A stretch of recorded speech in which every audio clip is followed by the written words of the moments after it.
escape from the team called the morning steam. It's time to break, run for cover. That's gonna cover, that's gonna cash. Then we make the 100-yard dash to the window. I don't know what you thought. It's Ramon Scott running so hot. Sports make money and we make money. Call the morning steam. It's time to break, run for cover. That's gonna cover, that's gonna cash. Then we make the 100-yard dash to the window. I don't know what you thought. It's Ramon Scott running so hot. Sports make money and we make money with sports money every single day. NFL, NHL, NCAA. Stay away from the juice or might play a parlay. It's the morning steam. What? Ramon Scott. Sports money. What? Wake your ass up and let's get to the money. Get to the money. You know how we do it.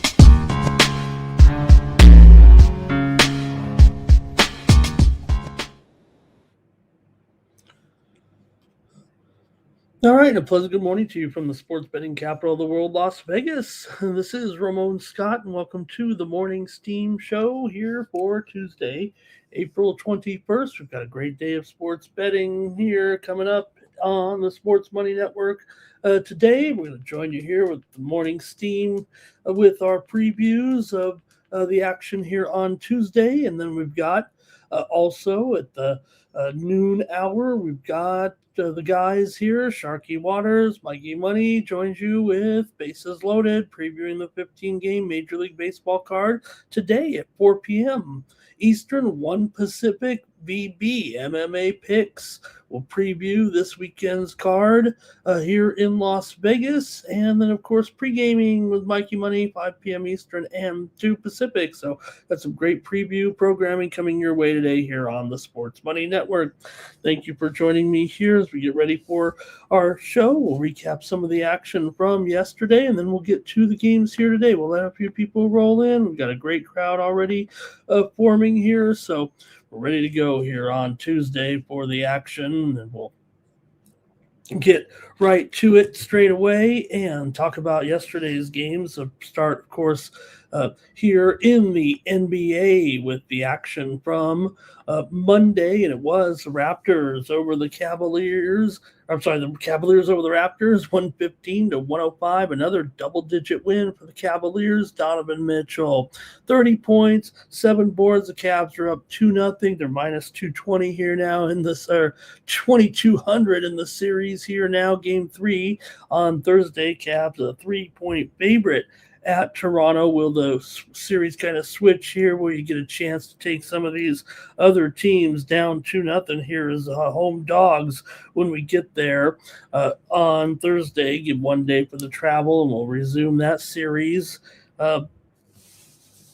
here on the Morning Steam. Didn't have that one here, but was able to see there. Mikey Money, of course, had the Cavaliers here yesterday, laying the points. Great job, Mikey, there taking the Cavs. All right, then it was the two comebacks of the night. What can you say? The Hawks against the Knicks. The Hawks came down from 14 down in the fourth quarter to stun New York and tie the series here. The Knicks, they did what they did exactly what they did wrong kind of in game one, I felt like there. And this time they weren't able to quite survive. C.J. McCollum was the hero. He missed those 2 free throws late, but great job there. Bridges missed that final shot, and it was the Hawks getting the win to even up the series 107-106. We did have the under here as our premium, as our pick on the Morning Steam yesterday, as I went under with the total there. So we did score in that one. And the Knicks are now about a $2 favorite to win the series still. Game 3 are the Knicks 1-point favorites over Atlanta in game number 3. And finally, another comeback. This one was even more mammoth. Minnesota came back from 19 points down to even their series and steal the home court away from Denver as Jokic ran out of gas in the second half, and feel like Rudy Gobert was kind of outplaying him there. So Jamal Murray, a little bit of indecision there late in the game. The Nuggets are still minus 240 to win the series. Denver is a 1-point favorite in game 3 on Thursday. We did have the winner here with the over yesterday as it went 233. So I went 2-1 here on the Morning Steam show with those totals. I played all totals here with you guys yesterday. So, okay, we'll take a little bit of profit there on the show picks, but we'll get at it today with 3 more games in the NBA. How did you do with your NBA picks last night? All right. And in the National Hockey League, we had some morning steam winners here yesterday, including the Philadelphia Flyers on the road. They did it again and won 3-0 over Pittsburgh. Man, Philadelphia looks the part here, joining those other teams in the Eastern Conference, between here. Carolina, Buffalo. I don't know if I'm ready just quite yet. But I want to put Philadelphia as close as I can to those other teams here. Maybe we'll leave Pittsburgh and Philly behind a little bit. Pittsburgh behind a little bit, but Philly here, of course, Carolina, Buffalo right now. I don't know, Montreal. We'll talk about that one today, but the Eastern Conference is going to be pretty fun here. Coming down in the first round of the playoffs. So was Philadelphia impressively, and we had them here on the road. Also, more scores from yesterday in the NHL, and it was the Carolina Hurricanes over the Ottawa Senators, 3-2, and a good one there with the double overtime final there as Carolina gets the win there yesterday to go up there 2-0. Another under there in that one.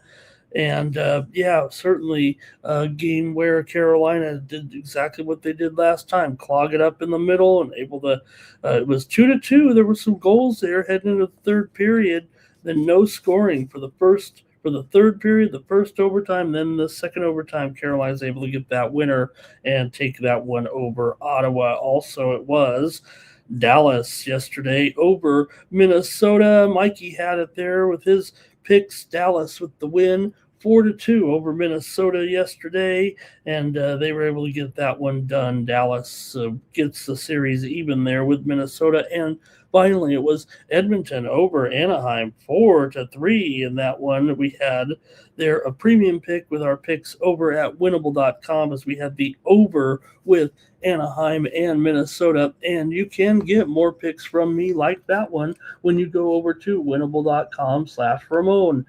This is how you get more content from me and how you support me coming back here on the channel each day. So make sure you're signed up with me and get the premium picks from me. They're only 41 cents a day when you subscribe for 1 month over at winnable.com and use the promo code STEAM over there. If this show is worth 41 cents to you, I want you to head on over right now and make sure you're subscribed to my premium picks over there. It really does keep me coming back here to the Sports Money Network. I love having this audience and I love having this show here, but I'd like you to support me a little bit here. Keep coming back, subscribe for, like I said, it's 41 cents a day. It's really even less. When you go over there and subscribe for 1 month at $19.99 and then use that promo code STEAM, and then also I put on usually an extra week because I'm the one controlling it. So really it goes down about 37 cents a day. I think it's worth it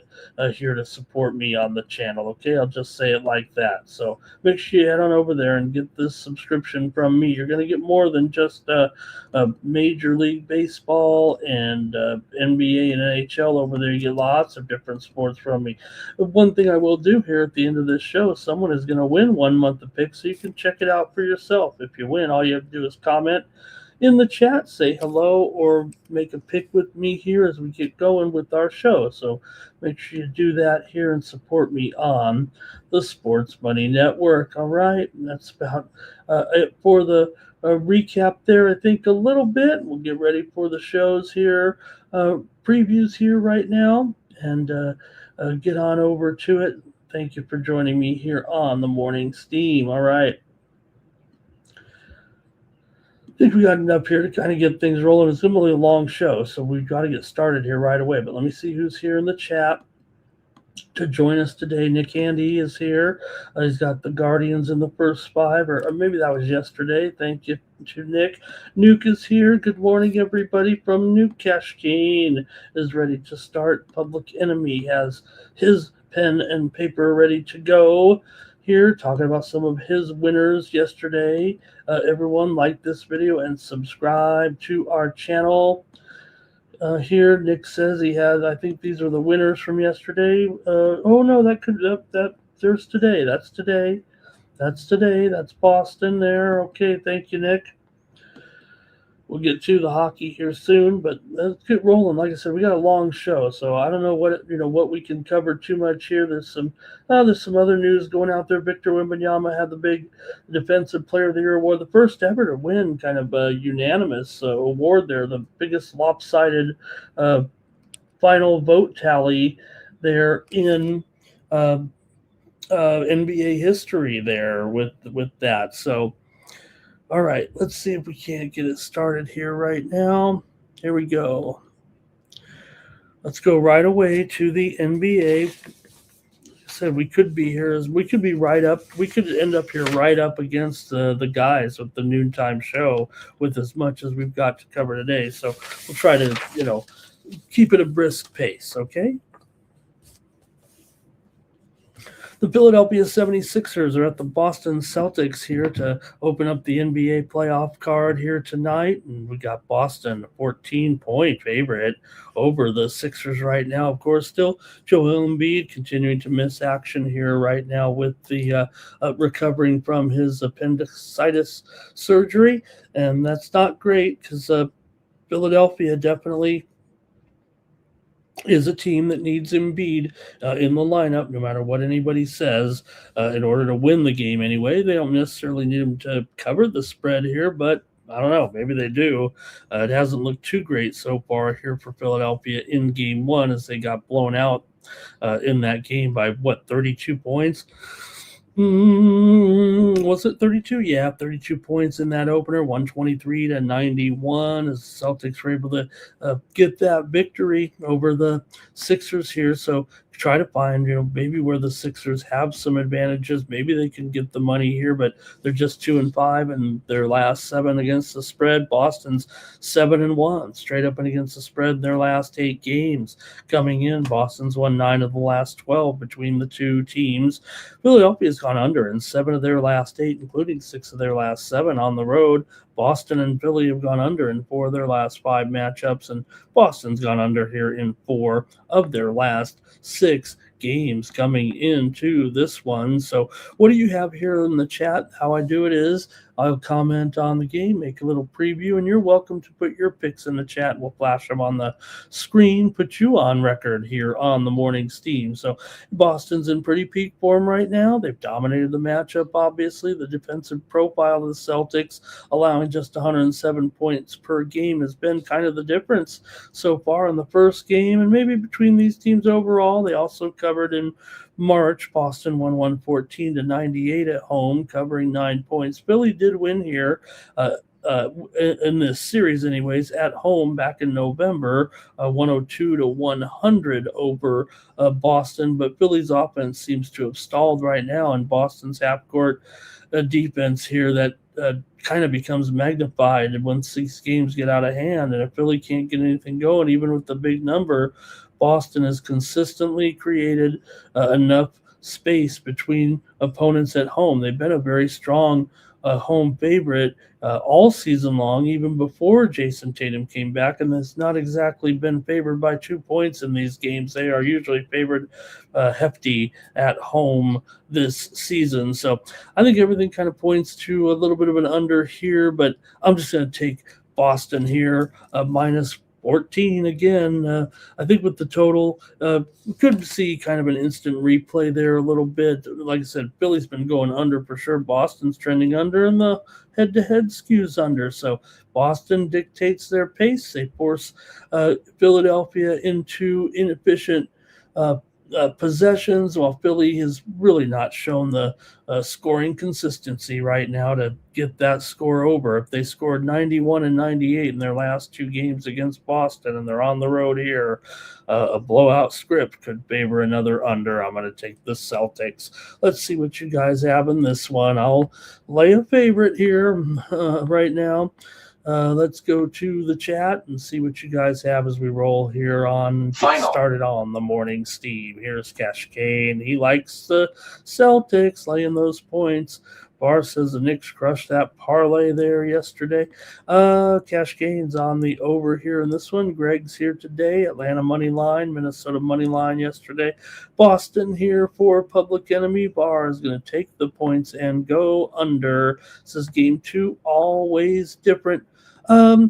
Yeah, game two is always different. The zigzag, it's not quite what it used to be, but it might be a little different for the teams that are down 0-2 and coming home. That might be a little bit different than just the zigzag of the 1 to the 2 to the 3 to the 4 there. So we'll kind of cover that maybe when we get to game three a little bit. Okay, let's see. Greg likes it 112 to 103. Nine Legacy likes the Sixers on the spread, or as Nine Legacy likes to say, 706 on the spring. And Greg says game two always different after they adjust that game plan. You got to adjust that game plan. I mean, I don't know Philadelphia, how you can adjust. I mean, they are overmatched. If they didn't have the right game plan in game one, how are they going to change in game two? Because they'd be just grasping for answers, I would think, here at this point, the way it's going. I get, what can they do? I mean, can they just I'm trying to think of how they could adjust, because I don't think you can against this Boston team right now. All right, that's it from you guys there, and let's get to move on here. Greg said, did you see games two for Atlanta and Minnesota, what they did with those incredible comebacks there? If Philadelphia comes back in this game from 15 down, we got a story. All right. Keep it moving here right now and go to our next one here. Game two of our 3-game NBA slate features the Portland Trail Blazers on the road taking on the San Antonio Spurs. The Spurs are favored here by 11 and the total 220.5 here in this one for the Spurs right now. And the Defensive Player of the Year, Victor Wembanyama. Great job by Victor, man. He's great. For the Sixers here, for the Spurs here, they won game one, of course, so 111 to 98. They covered the spread by a half a point. Got it done there, though, and favored here by 11, which is less than game one, that's for sure, right? Game one was 12.5. So does that indicate that maybe Portland is the team you want to consider here? The spread is tightening, it's not loosening up. The game finished minus 13 in game number one. So, why would it move down here from 12.5 to 11 today? Is that peculiar? Now there's some 11.5s out there a little bit as well. Total 220.5. If anything, it feels like it's moved under a little bit coming in to this one. San Antonio's covered 4 of their last 5 games overall. They've won 15 of their last 17 and 17 of their last 21 at home. Portland's covered 8 of their last 12 overall. They've won 11 of 16 coming in as one of the teams that played pretty well down the stretch. No doubt about it. Portland just 3-6 against the spread in their last 9 games against the Spurs coming in. Spurs have gone under in 5 of their last 6 games against Portland, and Portland's gone under in 7 of 10 actually coming into this one. So let's see what you have here in this one between Portland and San Antonio today. San Antonio obviously is just a machine right now with this winning, this strong winning here, basically almost the last 20 games. But Portland is live enough to keep this from getting completely out of hand. It feels like they didn't get it done last time, but It was close anyway. I guess close doesn't matter even against the spread. They still didn't get the money. It was San Antonio that got the money. The Spurs are obviously the better team. They should win comfortably, but I don't know. We just saw the comebacks. We just saw what Greg said about these comebacks here, and maybe Portland is a team that can come in with the back door with their strong form. They're good form here right now. Spurs have the home dominance. They have the overall ceiling here, I guess, to handle this one. But both teams, I think, kind of trend under, as we said in the trends there. San Antonio, especially controlling the game flow a little bit. Spurs, they don't need to push the pace. I mean, they're efficient and selective here. That's why I think the total here at 220. I don't know. I mean, look, the last game was what, 209. It went under by 13 points. I think that's what happens today, too. Portland's been in lower scoring games, as we said. If the Spurs build a lead, this is going to slow into a game where you're just trying to keep Portland at bay, keep them at distance a little bit, and maybe it just ends up here being a game that finishes, I don't know, maybe inside single digits and ends up going under. I'm going to take the under as my play here on the morning steam. That's what I'm going to do. Give me the under with this one after the low score in game number one. Let's see what the chat's doing with the Trailblazers and the Spurs. All right, under here for VAR. Public Enemy says the Spurs. Greg has it 114 to 105. Public Enemy says game two may be different, but not for the Celtics or the Spurs. They'll be up 2-0 tonight. Greg says, they're going to win, but it won't be a blowout in this one. Jordy's here today. He says take the Spurs on the money line, but add Wemby's points to go over 25 for a good return. There, Farley likes Spurs on the spread. Greg says Spurs by 9 at the max. And Bar says under is a lock. And I know we all make fun of the locks, but we don't here on the morning steam, because when you say a game is a lock, we don't go bent out of shape saying, there's no such thing as a lock. We just say that Bar is saying he likes this game very, very much. Let's not get it twisted here, okay? He likes it. He likes the under. I like the under too. I'll give it out as a lock. All right. I think that's it for that one too. So we'll see here. Look, I think if you look at in general, it's for this season anyway, Spurs here and under here a little bit. But all right, that's going to do it, I think, for that one. You guys made all of your comments. And, I just saw just now, I don't know how old is this story. Did I miss it? That Iowa State's Audie Crooks has committed to Oklahoma State. Gosh, we could do that. I'd just stay at, maybe, probably got some money or whatever, but I would just stay at Iowa State. What's the big deal? All right, that's it for that one. 3 games here tonight. Let's go to it. The Rockets and the Spurs here. Whoops. Did I put the right graphic up there in the first game? Did I mess it up? Hold on here. We got a technical issue. There we go. Just had some old game up there, I guess. I think I was going to type over it. Okay, here we go. The Rockets and the Lakers. That's, of course, the games here. The Rockets favored by 5.5. And the total here, 207, of course. Now, look, Kevin Durant is on the injured list here still in today's game. He's questionable here right now for the game tonight. I would expect he will play with that knee bruise, hopefully a little bit better after 2 days. They do need him.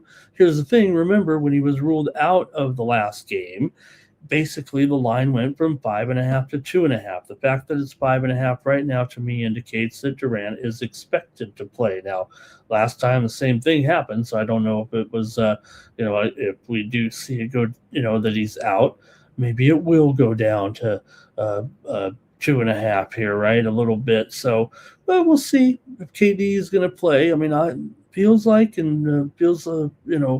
like I would expect him to be in there and play in the game today, but we shall see. And, of course, Austin Reeves is definitely out. Luka is 99.5% out of this game. Uh, I would totally hold off on thinking that he's 100% out. I think the indications are that he is. Maybe I'm just holding out hope. I'm the only guy that really is saying something like this. So yeah, uh, I don't just make it up here. Uh, Lakers are one team that I do follow the reports a little bit more tight than others just because of their proximity here. I'm a Lakers fan, so maybe I was just listening to one or two beat writers that kind of maybe they were off base a little bit, but they seem to indicate that Luka could end up here possibly getting in the game. But I'll come on here tomorrow and say I told you so. I'll be the I told you so guy. But game 3 is more likely the probable target here for Luka. So let's just see what happens here. And the Lakers, look, they're home. They're favored. I mean, not home, but they're home. They're ahead in the series right now against a team that, look, if Luka was playing, maybe it would be a little bit different. I don't know. Would it swing it all the way to the Lakers being favored if Luka was in? Seems kind of strange that the Lakers were. I guess it's hard to say right now because we didn't have the full lineups in here, right? But it's the Lakers that, remember, earned this home court advantage over Houston. And as good as Houston was down the stretch, we hear Mikey, and him talking about he's no fan of KD, and I agree with the certain things that Mike are saying about KD. I wouldn't totally, he's as someone who's done a good job for the national team. But one thing that I do agree on is that I don't know if he's necessarily got that clutch gene, and no one ever does, right? Think that maybe he does. So I don't know. I still kind of want to think the Lakers got a real chance to win this game, even without Luka in there. LeBron obviously did a very, very credible job of really balancing the team there, doing what he had to do in the scoring department, and still keeping all the parts involved that needed to be involved to get the win last time. In and under, obviously, in that first game, but I'm not so sure about an under this time around, especially if KD is in the game here. Look, it went under in game 1. It barely stayed under, really, in the end. What was it? 205.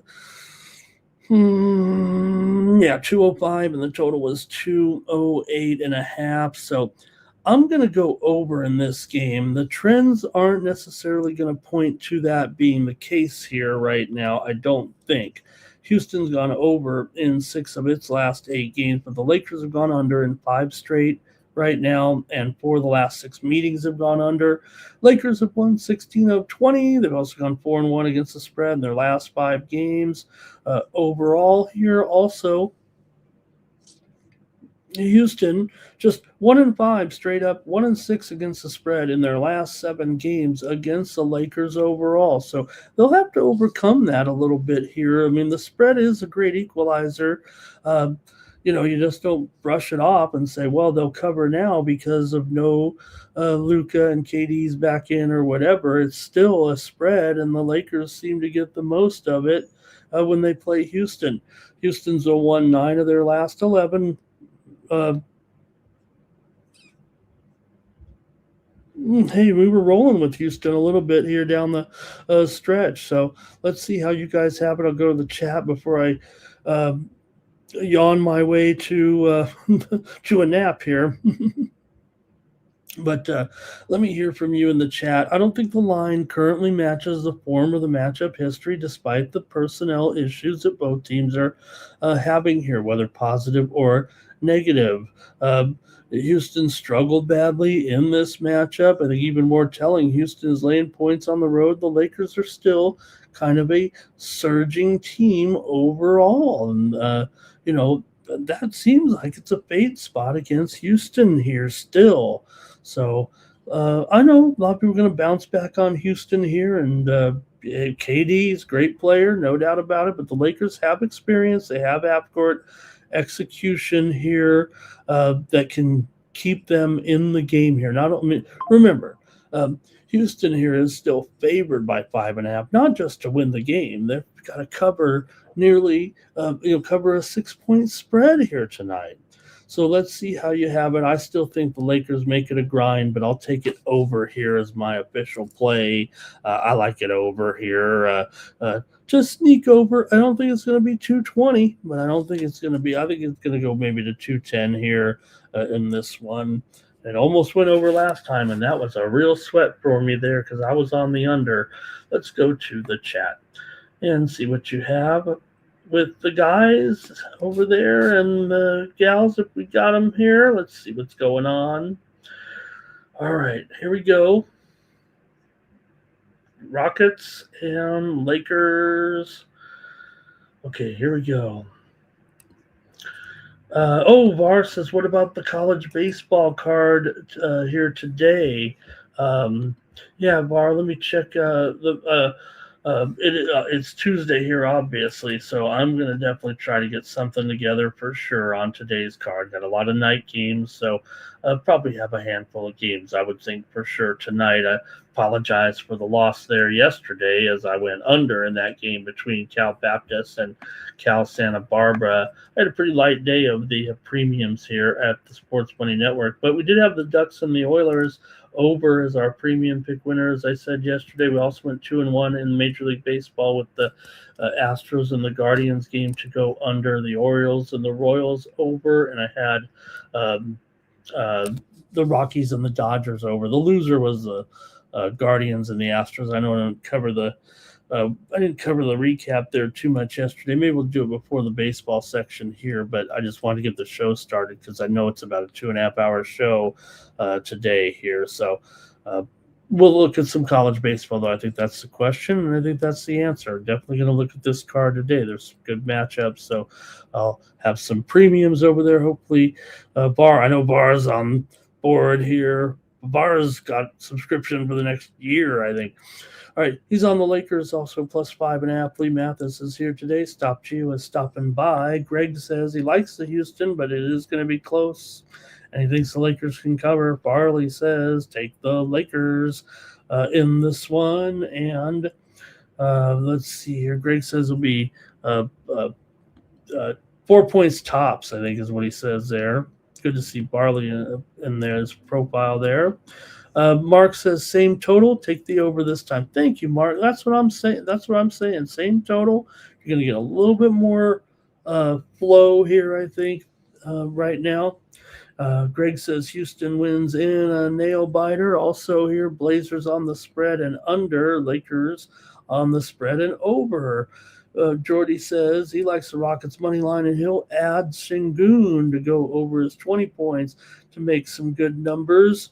And there, Greg says, it's those games, when we see Greg and he says, well, this one's close and his projection is close, those are his picks. But when he has a game where, it's 4 points difference or the other team's favored, that's the one Greg's are going strong with.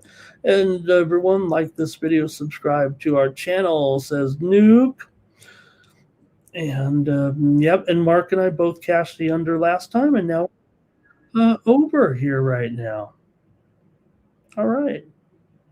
I think that's it from the crew, and I'm going to take the over in that one, and that's it in the NBA.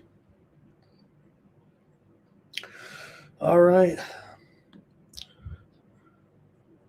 We're going to move on here right now and go to the National Hockey League, where we've got 4 games to discuss, so we better get going on those too.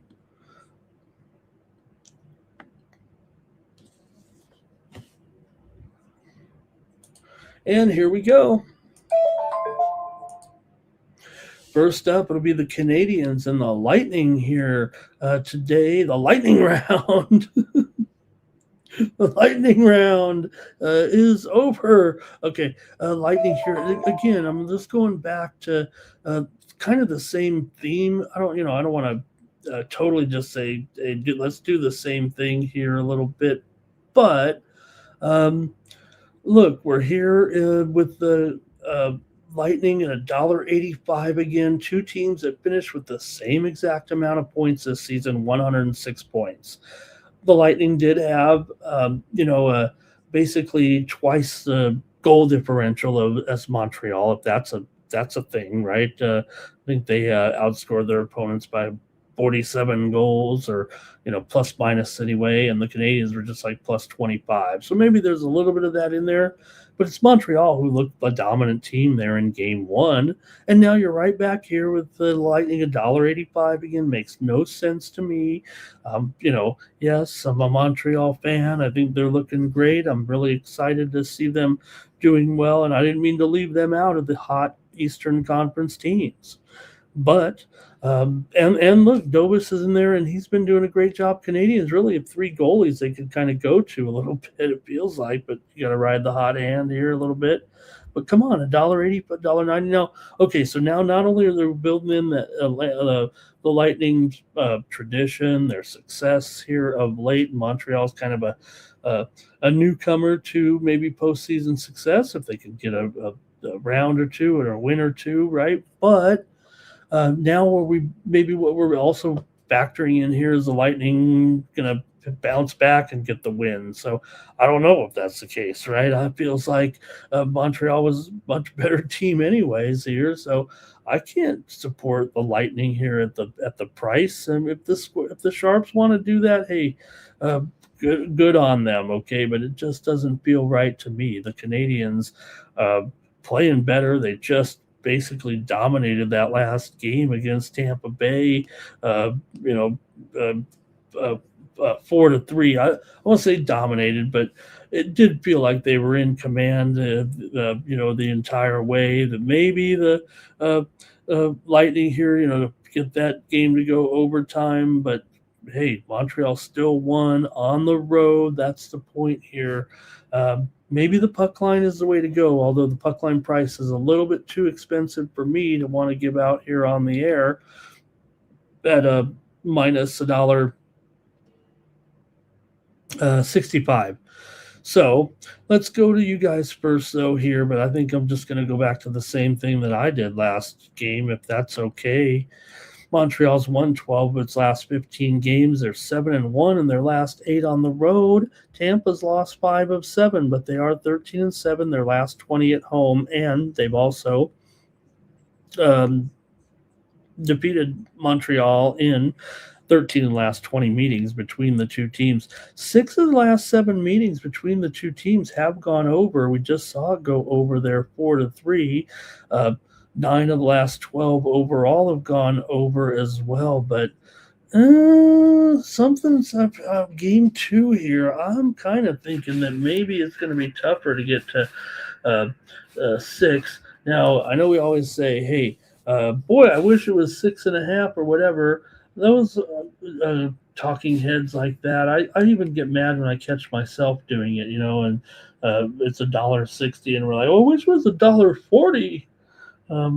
But in this one, I probably could take it up to minus 6.5 here and pay some heavy juice. I'm definitely willing to do that in the postseason to get a win. These are the playoffs after all, and I definitely want to win these games. So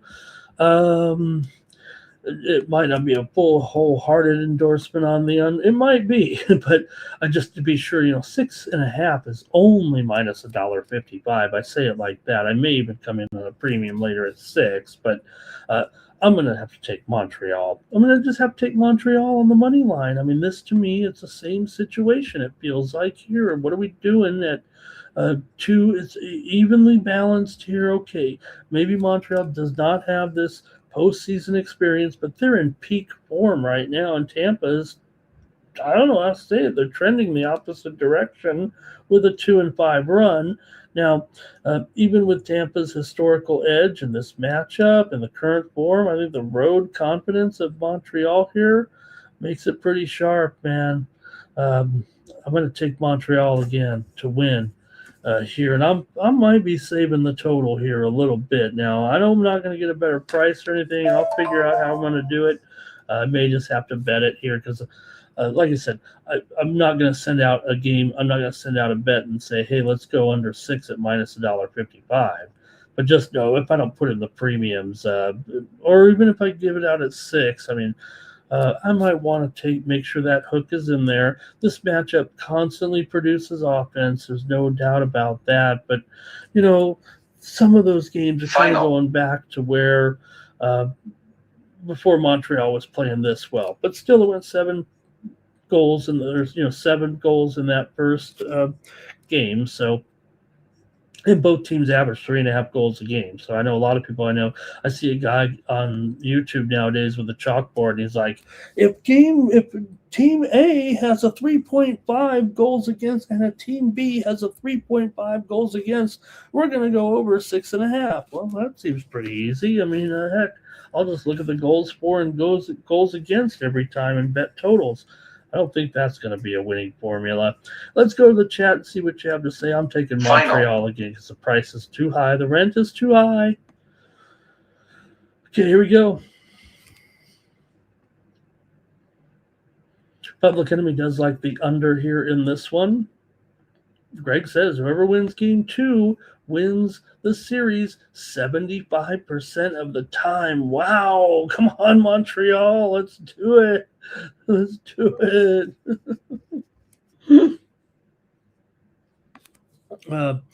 Okay, let's see here. A few more comments. Habs here for Farley. It's on the puck line. Greg has it 3-2 Tampa. Nuke and I both cashed the first time. We're going right back to the Habs again here. Canadians money line and their team total, I would guess, would be over, right? 9 Legacy, because you took the Canadians. Even I can't be sarcastic on that one. Vara's on the Lightning on the money line. I think Nick Handy here. That's the Sabres. That's the Sabres. He's just celebrating the Sabres there, I think.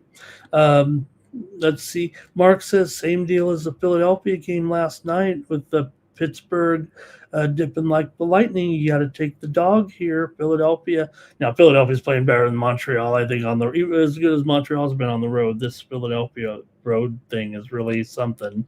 And but there's some parallels there, huh? And good morning to Steve Eleptarian here.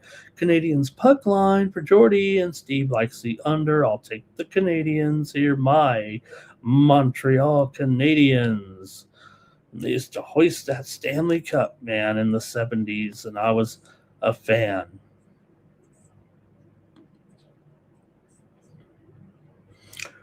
Bruins taking on the Sabres, and what a game, wasn't it, in the first one there? It's on Sunday night, and I snuck out to go fund a book that I wanted to join here in Vegas, the Boomers, a real small book, actually. They're trying to take it from the ground level, and, they're not going to be able to compete with the big boys, but I went over to – you don't go to a big casino for the Boomers sports book. You go over to one of these casinos that are like the size of a pizza joint, and there were 15 or 20 people in there, and I went to the counter and no one was there, and I was like, well, and it was a beautiful little sports book. It was a Sunday night, so maybe here in Las Vegas, and people are more home, ending their week, and I was like, how am I going to sign up to this sports book? And then it says closed, call this number.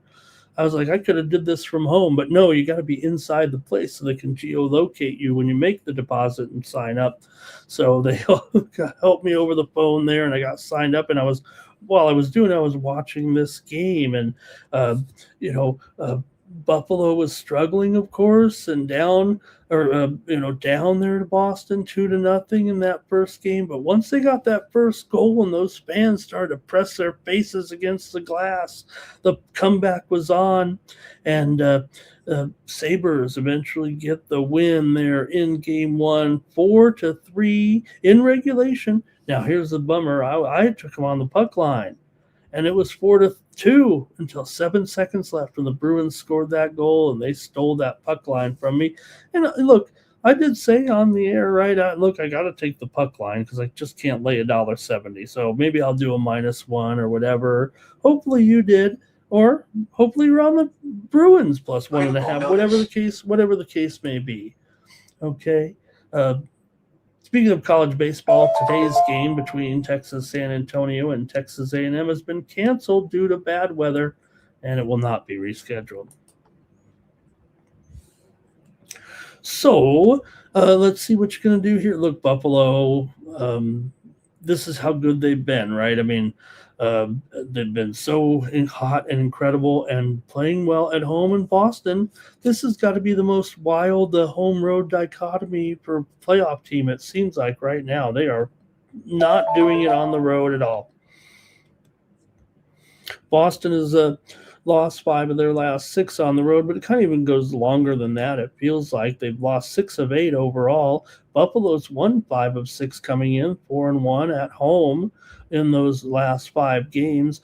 Boston's gone under in 6 of their last 8 games. Buffalo's gone over, however, in 4 of their last 6 against Boston, and 4 of the last 5 meetings between the two teams have gone over here. So look, it's still $1.70. I don't want to give out $1.70, but I don't think I can take Boston right now with the way they're going on the road. In fact, if anything, I would say that that they did a good job. Covered it. It was the Bruins that covered, right? No doubt. So you give them maybe some credit from a betting perspective. That's not going to help them in their series here. So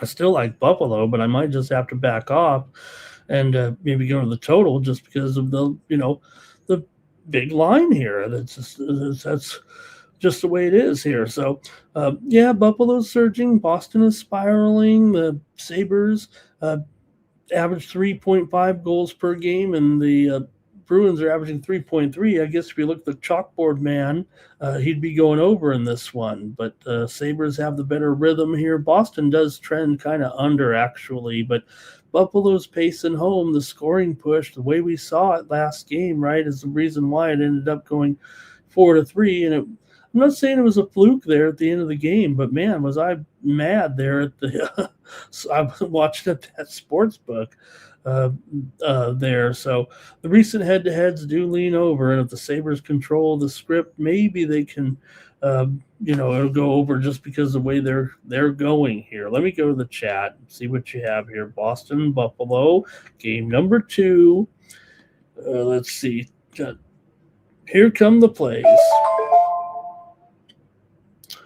All right. Bruins says Cash Kane. He's on the Bruins on the puck line here. Bruins on the puck line. In fact, you know what? Look at that price here. Not awful. I don't think I could do it. I'm not taking the Bruins, but $1.85. Okay, let's see here. Andrews, Henri Richard. Or as okay, Bruins here, also another Bruins puck line for Bar. Sabres for Public Enemy on the money line. I'd like to take that play. I think $1.70 is actually okay here at this number. I don't want to necessarily make it the play on the show. I might have to. Sabres money line for Jordy. Nuke says, though, he's willing to take the Bruins here in this one. Steve has it as a regulation draw. And Sabres in regulation for Farley. That's another great way to get this price down. I don't mind that. It's not a recommendation I make on these shows. I do like to either take it one way or the other. And, just keep it kind of basic on these type of shows, if you know what I mean. Right now, there is some, I'd say almost some steam kind of coming in on Boston here right now. Let me see what's going on. It does look like a move is coming in here. Oh, that's the Boston Red Sox. Oh, forgive me. Okay. All right. I think that's it. I think that's it from the crew. I got to make my call here in this one. And Bruins did a nice job. It felt like the Sabres earned the puck line there. I'm going to do it again. I'm going to take the Sabres on the puck line and try to score here with the little bit of plus money overall, $1.50 here or so. And I will take the Sabres here. I'm minus 1.5 once again, but just know that I'm going to be trying to skew it as much as I can to get it down to -1, or I'll put some money line down for sure in this game, okay? I like the Sabres. I like the Sabres in this series. I like the Sabres in the Eastern Conference. I need the Sabres in the Eastern Conference. Why wouldn't I? Just one night back in the beginning of the season, I said, wow, these Sabres are hot. I'll just throw $20 on them to win the Stanley Cup. Well, they're going to win me $820 if they do it. And, even if they get to the finals and, they're up against the great one step at a time. Let me not go any further than that. Let me keep the action moving here in the National Hockey League tonight with the Mammoth taking on the Vegas Golden Knights here. Golden Knights $1.50 here in this one, maybe $1.55 right now. Total is six flat. It feels like here for the most part. What an interesting situation for the Vegas Golden Knights, right? I mean, bumbling along. They really never got a big winning streak together. They were fairly consistent for most of the season. I mean, obviously they put themselves in position to win the division title. Well, maybe it was tough, though. You had the Oilers in there. You had the Ducks in there for the longest time. The Kings were battling as well. And then, you know what? Let's fire the coach because we've got to get a way to fire this team up. It's worked out so far for Tortorella, sure. Was the schedule easy? Maybe, yeah, I guess. But, they're getting the wins the way they need to get these wins, and they're able to get the win there in game one over the Utah Mammoth in a game they trailed 1-0 out the gate and end up winning and covering the puck line. So good job on Vegas. And are we seeing really what we were supposed to be getting the whole time?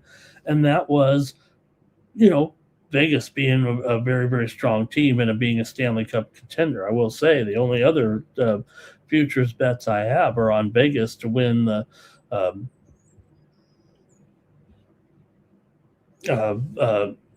Western Conference and the Stanley Cup.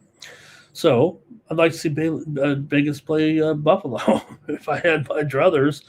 But all of a sudden, we're getting the Vegas Golden Knights. It felt like we wanted to get all along here in Las Vegas, and they are performing well. And, Utah, it's been a great job here by this Utah team, and they've obviously turned the fortunes of this franchise around since moving from Arizona here. But are they really ready to graduate here at this point and take out a team like the Vegas Golden Knights that, quite frankly, they don't have a good series history against, having won just 3 of the last 14 meetings here in Las Vegas? Vegas has won 5 straight at home. They've won 8 of 9. Utah's lost 4 of 5 coming in. Utah's gone over in 10 of their last 13 games, including 4 of their last 5 on the road. Vegas has gone under in 13 of their last 20 games coming into this one. If anything, you're right. Vegas is dominant here, and Utah struggles in this building. I think it's another classic mismatch spot here. Vegas controlling the form and controlling the ice, quite frankly. Utah's had an over trend, but with Vegas at home and, leaning to the under here a little bit, let's see how you have it here. Maybe we have to go to the total in this one.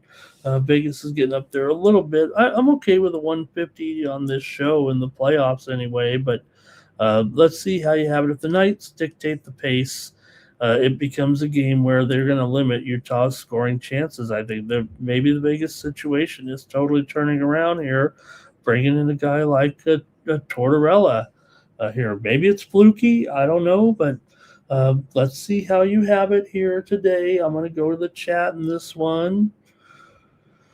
Here we go.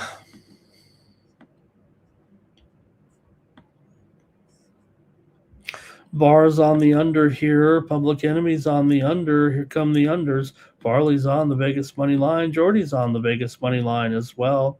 Nuke says Vegas on the puck line here. I'm probably willing to join Nuke again on this puck line.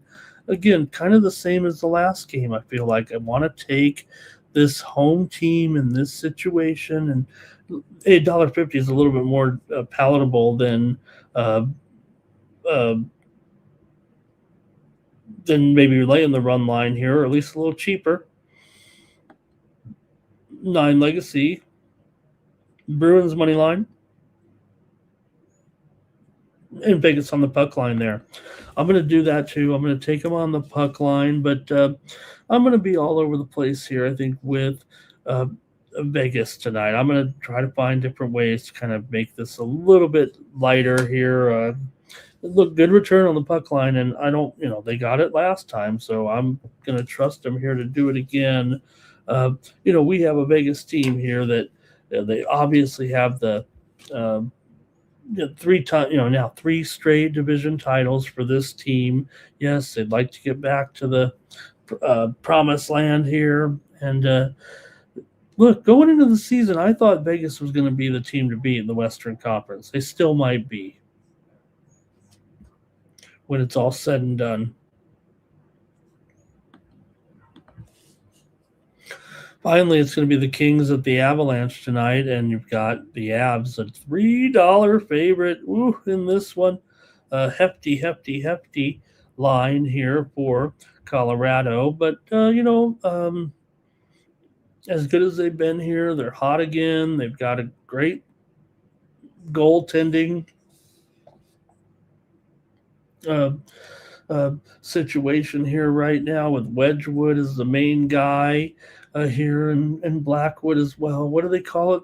What do they call these guys? A lumber yard or something like that? What is it beyond? What's behind this lumber yard everybody's talking about? I guess it's been there all year. I guess I just don't follow it that close. You think I might follow things closely, but still a $3 favorite here. This is going to be tough. I mean, if you like this Colorado team, but look, I don't know if any playoff game here, no matter how weak the Kings have been, they got the money last time. It was only 2-1, right? So this does feel a little bit high, no matter how you look at it.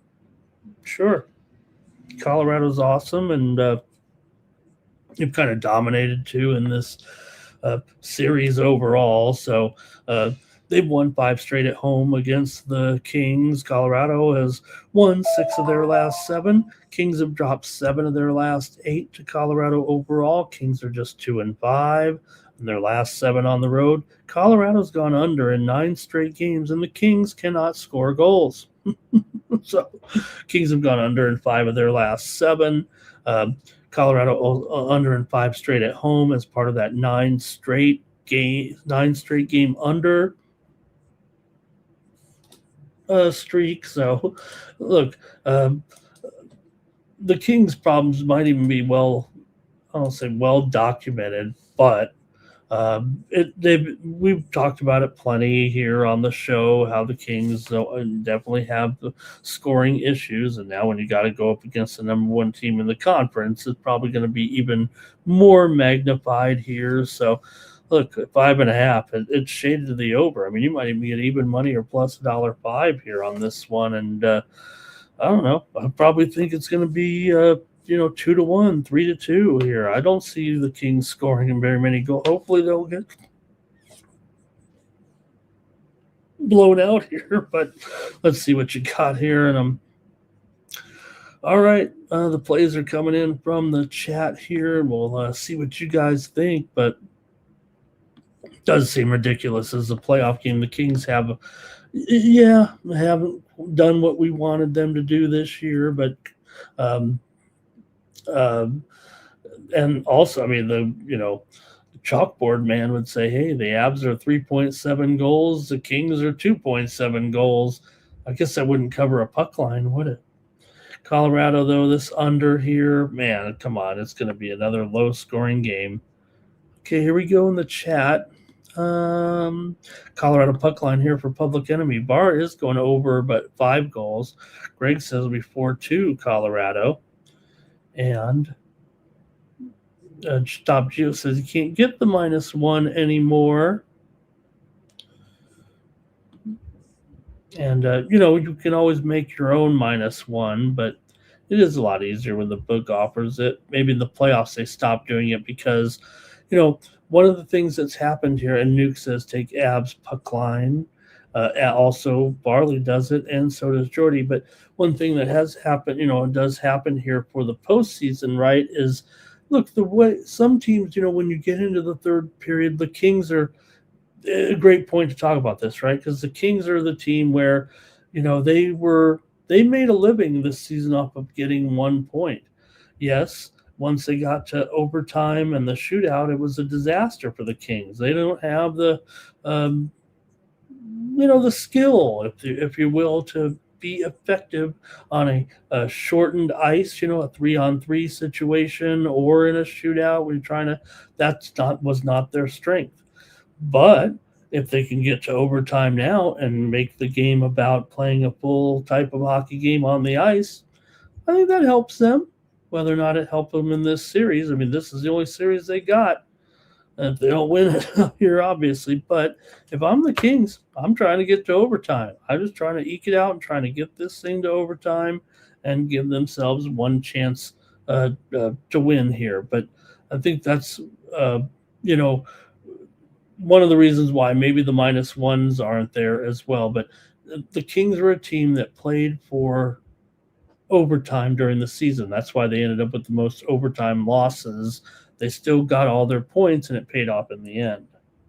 Okay, so for me, I'm going to take the Kings. I'm going to take the Kings here, plus a goal and a half. Look, I do like it under here, I think, but I'm going to go ahead and try this again. The Kings got it done last game with that late goal by Panarin, and I think it's going to be 2-1 or 3-2, and this one's going to be a 1-goal game. Once again, no way, Colorado, as great as they are, I'm taking the Kings on the puck line. That's it for the hockey. We've got to get rolling on the baseball card now. There are 15 games to go over. Thank you to everybody in the chat who participated in the basketball and the hockey. Okay. Quickly, let's find some winners from yesterday's card here on the morning steam. Maybe I didn't recap the winners because there weren't very many part of the card there for sure. But we did have the Washington Nationals over. We didn't have the Nationals. We had the Braves over on the cover of the spread show yesterday. That's what we had. But we did have the over here on the morning steam, and then they have a game between Atlanta and Washington. We also had the under with the Phillies and the Cubs for a morning steam winner here yesterday. I had the premium pick winner on the Dodgers and the Rockies over. We also had, after a bunch of L's here, but we had a premium pick winner, I said, with the Orioles and the Royals over there. Didn't look like it was going to get there until we got the 8 runs in the 12th inning. There also. Let's see, right? I think I'm done. I think I'm done with the winners. All right, let's get going here though on the card right now and get ready to roll. We'll start off here. Whoops.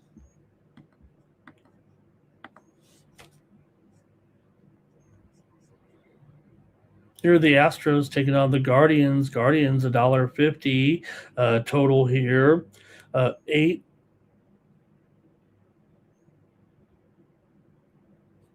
8 over at -120. I want to look at this here real quick, actually.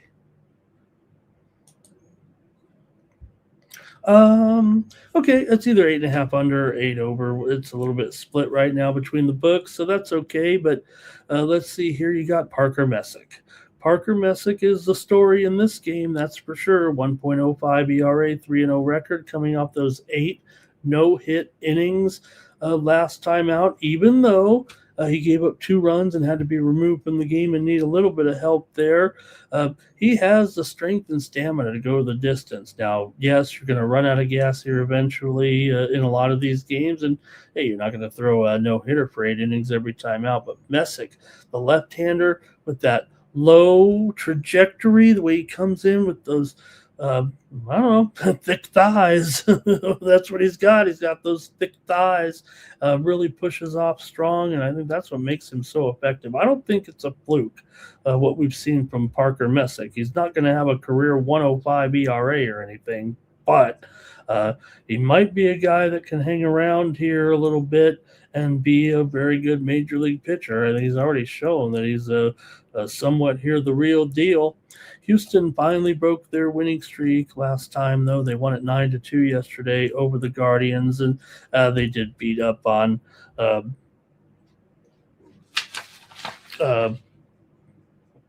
they did beat up on old Slade Ciccone there yesterday. And look, they got Arrighetti back. That was key for the Astros, who've been having all these problems with the starting pitching, the relief pitching. So to get a guy in there like Arrighetti, that did help them. But now they've got to go back here to Ryan Weiss with a 6.75 ERA and 2.05 WHIP in this game. So this was going to be a little bit tougher, I think, for the Astros. And remember, they were struggling. They've been struggling mightily. It's just that they got a game. They got a game. They had Arrighetti back in there against Ciccone. That was just a good matchup for them to kind of break the skid. They've still lost 12 of their last 15 and 8 of their last 9 on the road. Cleveland's won 5 of their last 7. Cleveland's won 4 of the last 5 meetings between these two teams coming in. Cleveland's gone over in 8 of their last 12 games. Houston's gone over in 4 of their last 5, and 4 of the last 5 meetings between these two teams have gone over. So I think here, Messick does have the ability to work this one, probably pretty deep. It's tough to go 8 and then come back and do something like that again. So I think we eventually get into this Cleveland bullpen that is not quite Cleveland-like yet at this point. I would expect Cleveland's bullpen to improve based on their team and their what we've seen from Cleveland. They've really had one of the best bullpens for years, but right now they're in the bottom 10 for sure, 5+ ERA right now. So the way the Astros did hit yesterday, I think they'll be able to produce some. I think the Guardians should be able to hit Weiss here. In fact, they might hit him pretty well. They might blow these guys out. I'm going to go over there, I think, here in this one with Houston and Cleveland. Give me the over at 8.5 at even money, or 8/20. You can grade me on the 8.5, but you know what I mean. And when we say it, when you see an 8/20, that you might be able to get an 8.5 under a little bit. You can get that. Here we go in the chat. Guards under for Public Enemy. Guardians for Bar, and Cleveland run line for Farley here in this one. All right, that's it from you guys in the chat, it looks like. Going to keep a brisk pace here. We've got to finish in 90 minutes for the guys coming up here at noon Eastern, 9 Pacific. It is Bases Loaded. Sharky Waters, Mikey Money preview the baseball action here today with more winners. Hopefully I'm going to give you some winners here right now, including, we can give you a winner here. It might be a tie between the Cardinals and the Marlins, and you got two guys who are really struggling here on the mound right now. For Dustin May, 6.9 ERA, 2-2 record, and for Chris Paddock, a 5.58 ERA and an 0-3 record. Miami has won 2 in a row here right now. Good job for Miami. They were able to win the series opener here between these two teams, and they also beat Milwaukee to salvage game of that 3-game series.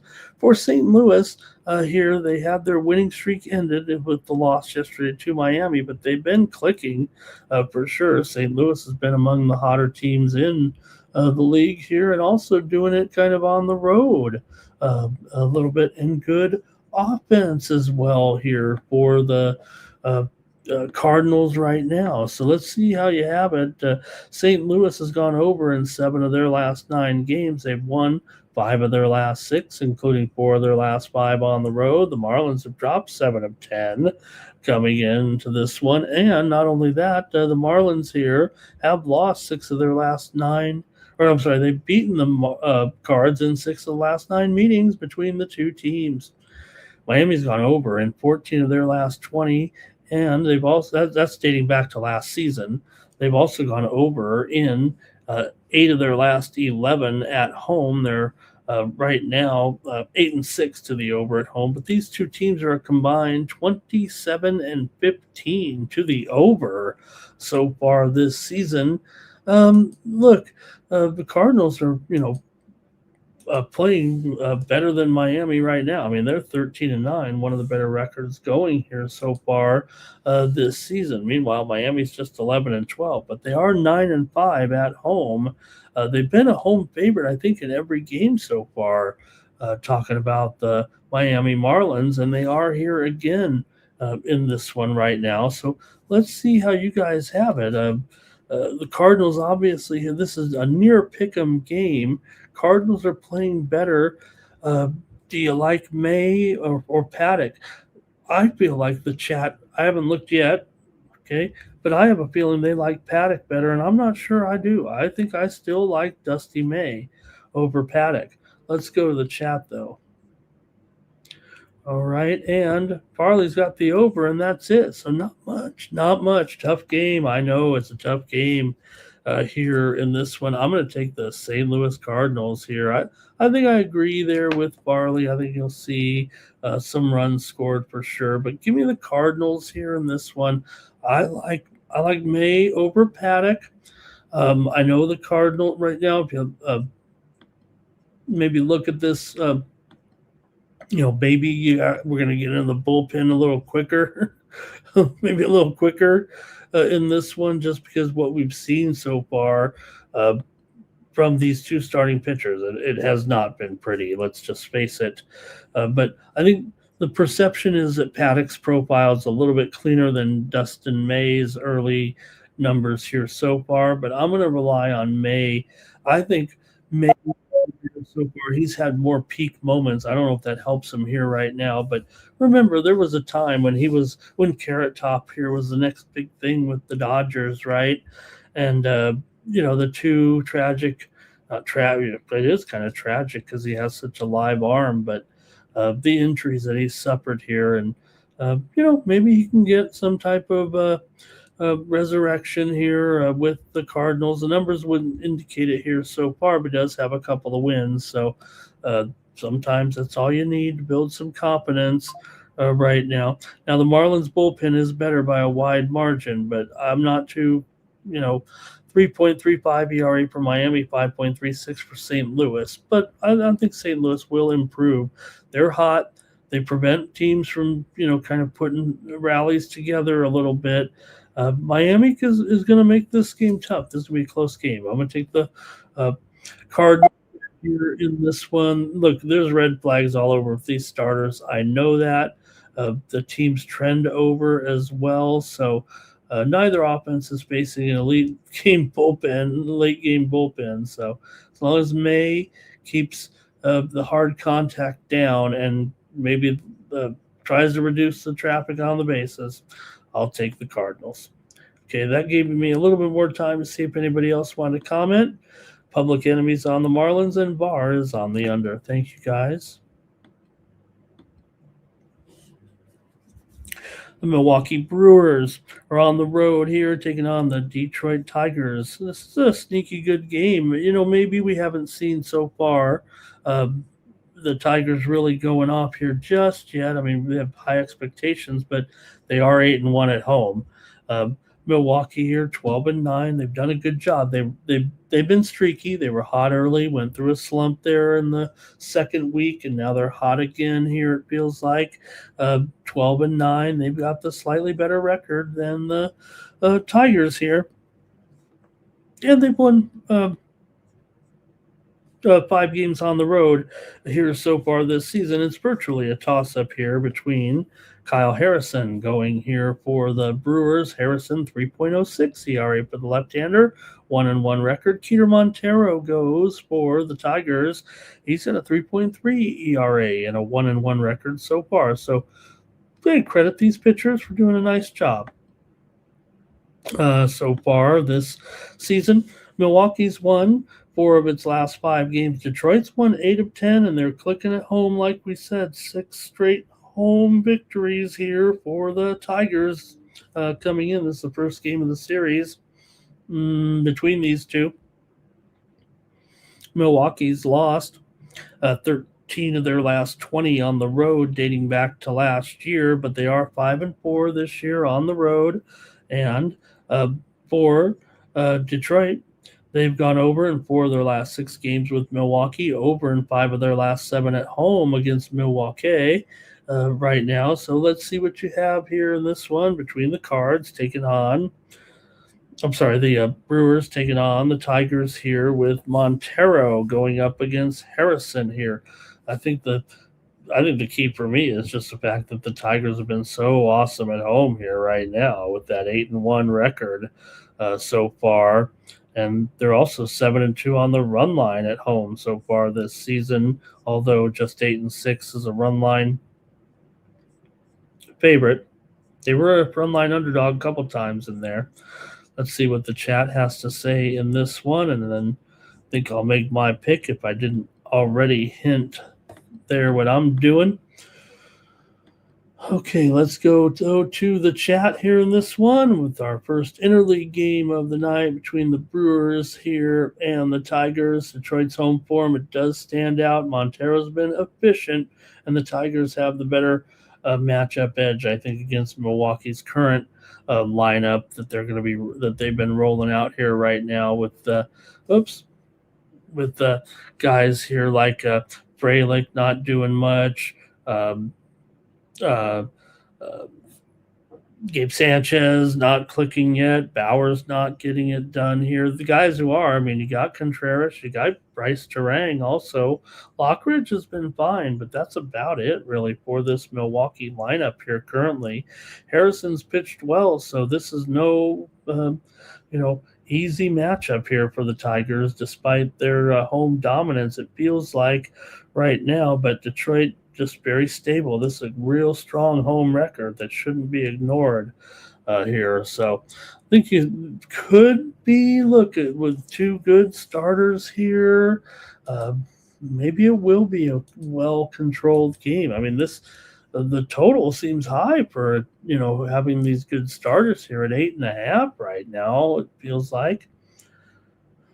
I know the Sharps are going to be going under. I don't know if it's the best play, but it does feel like that's the way you kind of want to go.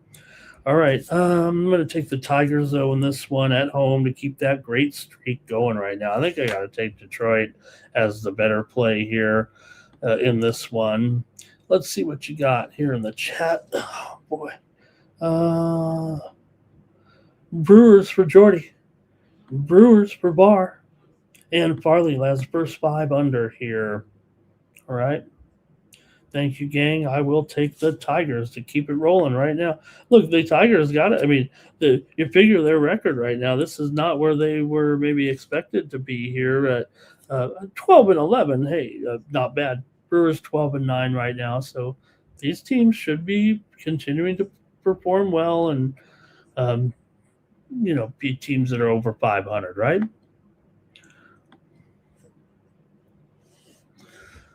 All right, the Reds and the Rays here. Got an interleague matchup here in Tampa with Chase Burns going here for the Reds. Burns, 2.41 ERA, 1-1 record. Steven Matz for the Rays, 3.8 ERA, 3-0 record, though. And, as Matz's career is kind of,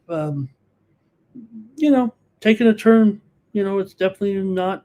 He never really has lived up to or will ever probably live up to the expectations. He had his, career moments in there. The injuries have hurt him as well. But, there are some guys that know how to win, if you will. Steven Matz may be that kind of pitcher here during the second half of his career, it feels like. A 3-0 right now without a great ERA, so to speak, but still 1.03 whip and 21 strikeouts here. So I think Matz is still in pretty good position to, pitch well for this Rays team, especially the way they can hit. Now you're going up against Chase Burns here. This is a little bit different episode here because Burns is, obviously, hopefully he has a great career and stays free because he looks like he's going to be a good one for sure here right now. But let's see what you think here with the way these two teams have been playing right now. The Reds have won four in a row. Remember, they did so well against the Twins in that series, sweeping them here, and they won yesterday 6-1, even with it going 2-1 there early on. Right now, a little bit of breaking news coming in. I'm not going to run the breaking news banner for this, but just coming out here, Billy Donovan is going to resign as Chicago Bulls head coach there. So Donovan, man, I can remember back when he was a player, but will not be with the Bulls next year. Bulls look like they're going for a little bit of a retool for sure. Okay. So for the Reds here, Reds are 9-2 on the road so far this season. They were able to get it done yesterday. It was 2-1 Reds after the first inning. It looked like it was going to be a high-scoring game. Reds didn't give up any runs since then. We talked about, okay, look, they had a Louder on the mound yesterday. A young pitcher without a lot of proof, but remember, the Reds have the top bullpen in the league here right now, and I think that's what has really been the great equalizer here for this Reds team in this great start at 15-8 here currently. So you got Burns, showing good numbers. You got a solid bullpen here right now. This is going to be a good game. This is a sneaky good game here right now. The Reds, though, slight favorite here in this one. I'm going to try them. Give me the Reds on the road here against the Rays. Look, 7.5 right on that total. You got to think it's going to be a starters pitchers duel here. Cincinnati keeps winning. Burns has been excellent. The Reds bullpen is the best in the league. Tampa can hit, but the Reds are just slightly more complete, it feels like right now. You got this indoor environment. Both bullpens are capable. I think this can be 4-3 or lower here pretty easily in this one, especially with these two teams here now. Tampa Bay is 14-7 to the over, but just 4-3 to the over at home, 10-4 to the over on the road. Meanwhile, the Reds, not a big over team necessarily, but they are 12-10 to the over. However, 2-3 to the over to the under as a favorite, and 5 overs and 5 unders on the road. So I think that shows that they're a little bit less productive offensively on the road, and I think that'll lead to a low-scoring pitchers duel type of game. Let's see what the chat has to say here. Hello to Terrell. And I knew I could get Terrell. I was like, I wonder if Terrell's out there. I'm going to mention this Bulls story here. Who could the Bulls next head coach be? I wonder, right? Let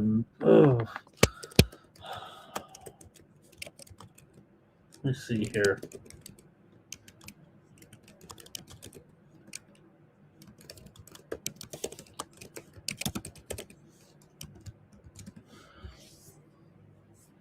Okay, here we go. I'm going to keep continuing, but I was just going to look up the Billy Donovan story a little bit here and see if there was any kind of talk about from the beat writers or anything. Who could be coming in here? Who could the Bulls kind of rely on here to come in and run this situation here? Some of the beat writers here are saying Budenholzer. The retreads are Budenholzer, Frank Vogel, Kenny Atkinson, the up-and-comers Sam Cassell,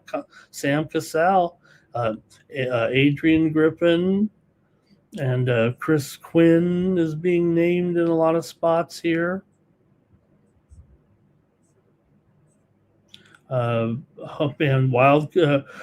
Jackson, kind of a wild card there, I think. So I think if you want to retool quickly, you look to a guy like Budenholzer or Vogel. I think if you're rebuilding, you could try. Maybe there could be a spot for old Sam Cassell, the former Rockets great. Okay, let me look at this game here from you guys. Farley's on the Reds, Barr's on the under, Steve's on the under, Jordy Reds on the spread here. Laying it there. for Jordy. He wants a big return with the Reds. And Mark is listening and driving. Thank you to Mark. He had that Royal. Oh, boy. He had that Royals. Well, I'll say this, Mark. Gotcha. I'm kind of sheepish to claim the victory there, as I had marked it a loss. I had marked it a loss on my sheet, and I had to draw the W over it there and change the money, change the payout because I had thought it was over for me. But my premium pick was on the over here at winnable.com. So, all right. Good to have Mark here. I'm on the radio. Whoa, on the radio. All right, the Braves are on the road here, taking on the Nationals. Ronaldo Lopez goes up against here Parker Griffin. Here in this one, like what I see here a little bit from Parker Griffin, but we know with this Nationals team what they're all about. It's all offense and no pitching here for the most part. And the Braves are loving the fact that the Mets, the Phillies are struggling. The Braves have been able to take advantage with this winning streak right now. Don't let the Braves get away on these guys here. They're 16-7 right now.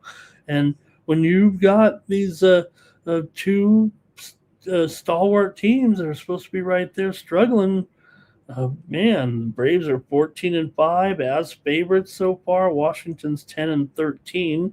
2-8 at home right now for the Nationals. So let's see what you have here in this one. This thing's a bad price, although it's gone up a little bit, I think, from $1.30 to $1.40. But that's probably where I'm willing to draw the line on the show here at $1. It hasn't quite gone up to $1.40 yet, and I probably would just take Atlanta here again in this one. I mean, they pounded them yesterday, 9-4, and Atlanta's looking great. And, hey, Nationals have had a few good games, but they don't really have good games against the Braves. Atlanta's won 5 straight games here in Washington and 7 of the last 8 overall. Washington's dropped 5 of their last 6 at home and 2 of their last 6 overall. 6 of the last 9 meetings between the two teams have gone over, and Washington's gone over in 4 of their last 5 games at $1.40 here. I think that's going to be acceptable enough for keep Atlanta going here. I don't see enough right now to consider this underdog here, despite the slightly rising price. I think in Atlanta right now, to me, they're looking good, man. They're looking good, and it's feeling positive here for the Braves right now with the 6 straight wins.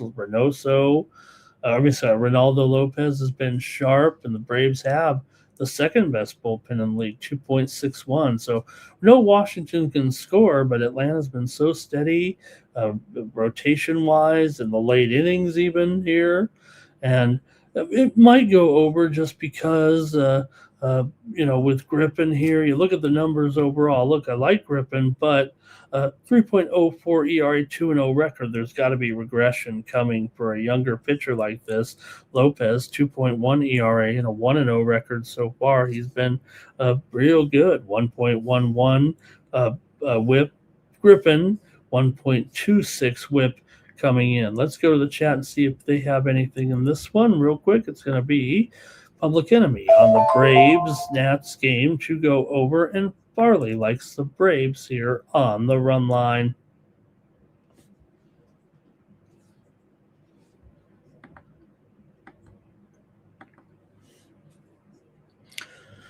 All right, it's Yankees and Red Sox time already. It's April 20th, and the Yankees and the Red Sox haven't even played a game yet against one another. But, hey, we're ready now. And the Yankees come in with a 3-game winning streak here overall after getting that sweep over the Royals last series there at the stadium. And Yankees there now have moved to 13-9. This is only, it's pick'em here right now. No, it's not a pick'em anymore. In fact, there's steam coming in. I wouldn't be surprised if we hear the old steam play coming in here because Boston is quickly moving here to $1.20 or $1.25. I can only imagine that something that maybe we're going to see a Yankee out of the lineup here today. Let's see what's going on. Uh, Look, they were off yesterday, right? So I don't know if it would be a day off necessarily for one of these guys. Let me update it here, though, and take a look because there definitely is a big move going on right this moment on the Red Sox. So let me update it here. They're up to $1.20 or $1.25 right now, and the total is 8.5 under at minus 115. Okay, here we go. Okay, no, nothing tripping here as far as the injuries are concerned. I did neglect to mention though. Ronald Acuna Jr. questionable for the Braves today, as I open the list up here, but nothing here that kind of indicates potential of someone sitting here today. But the line move does feel that way. I will mention Sonny Gray left that game though for the. I was talking about that game yesterday. I didn't really mention in the monologue there or the baseball recap the Patriots Day game. Sonny Gray did leave the game. It was a hamstring injury, not an arm injury, so he may miss a start or two, but wasn't terrible news, and didn't look like an arm injury anyways to begin with. So Sonny Gray did leave the game there, and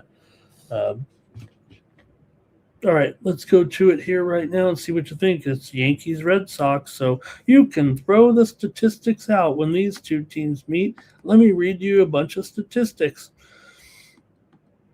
The Yankees come in here having won 4 of their last 5 games, including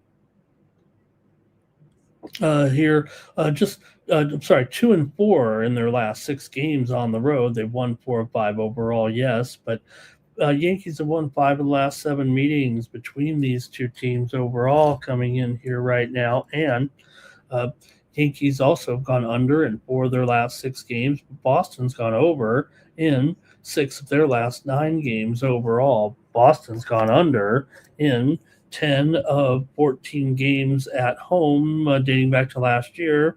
They are 4-6 to the under at home so far. Yankees are 3-5 to the under on the road.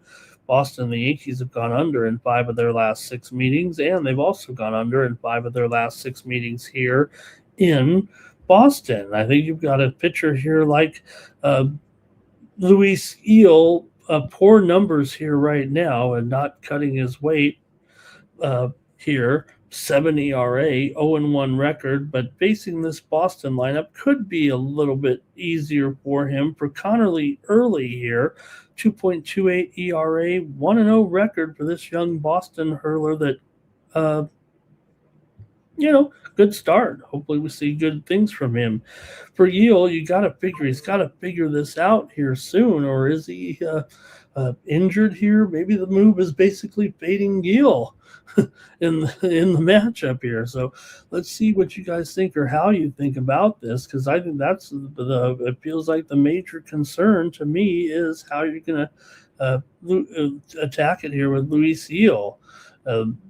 If you're taking the Yankees, you're just basically trusting them at this point. The fact that they are playing better ball than the Red Sox here. Yankees 13-9, as I said. The Red Sox are 9-13, but at least they're 5-5 at home. They certainly should be better than they are right now. The Yankees bullpen is a touch better than Boston's here too. Gill is still volatile though. I think the weather is pretty chilly again here today, though, and I think that could affect things here as far as run production is concerned, especially if Beal is a little bit on his game. And we know that Early is still doing a pretty credible job here right now. So let's see what you have here, though, with Yankees. Slightest of dogs here now, with the line shifting here to the Red Sox. And remember earlier in the show, I said, there's a move to the Celtics. No, it's on the Red Sox. I think that's what we're seeing here right now. So give me the under here in this one between the Yankees and the Red Sox. I didn't finish the weather report. for low 40, mid to low 40s, and the wind blowing from right to left at basically 9.5 miles an hour. So, okay, let's see what you got. I think it's going to be cold here, and I think that's going to maybe suppress the no. Early's already got good numbers here. Here we go. Yanks game to go under 4, Public Enemy, but Farley's on the over, and Barr is on the Yankees here. All right, I'm going to take the under in this one.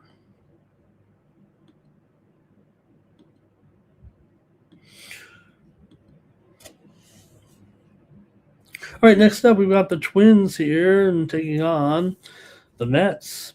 You got Simeon Woods Richardson here in an awkward spot. Man, he's not looked good at all, but the Mets, please find someone we can beat. Find a spot for us here. They're $1.85 in this game, despite the fact they're riding this massive losing streak. Twins have lost 4 in a row because of that series loss to the Reds there, right? Woo! Okay, I'm in last push here for the last part of the show. Might need a little nappy poo. All right, here we go. But for Woods Richardson here, 6.09 ERA, 1.6 WHIP coming in. Nolan McLean, 2.28 ERA and a 1. This has got to be the spot. I mean, I know it's hard, even at $1.85.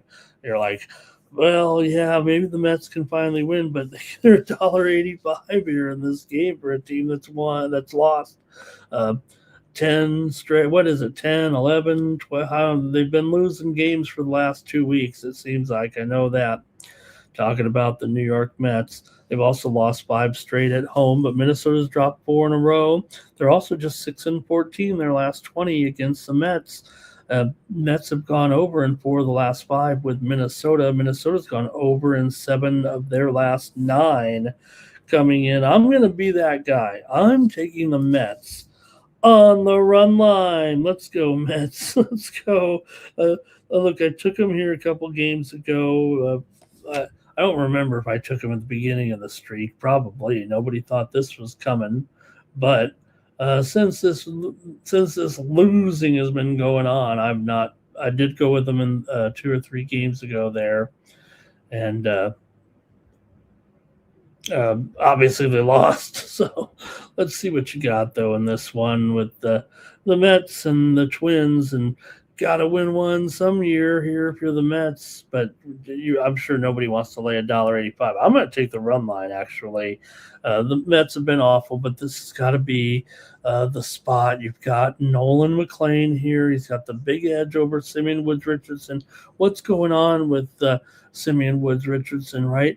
At this point, he should be better. We're expecting him to be a good, decent pitcher. He's been in the, toiling in the majors here now for a few to several seasons, and why he's going backwards here at this point is beyond me.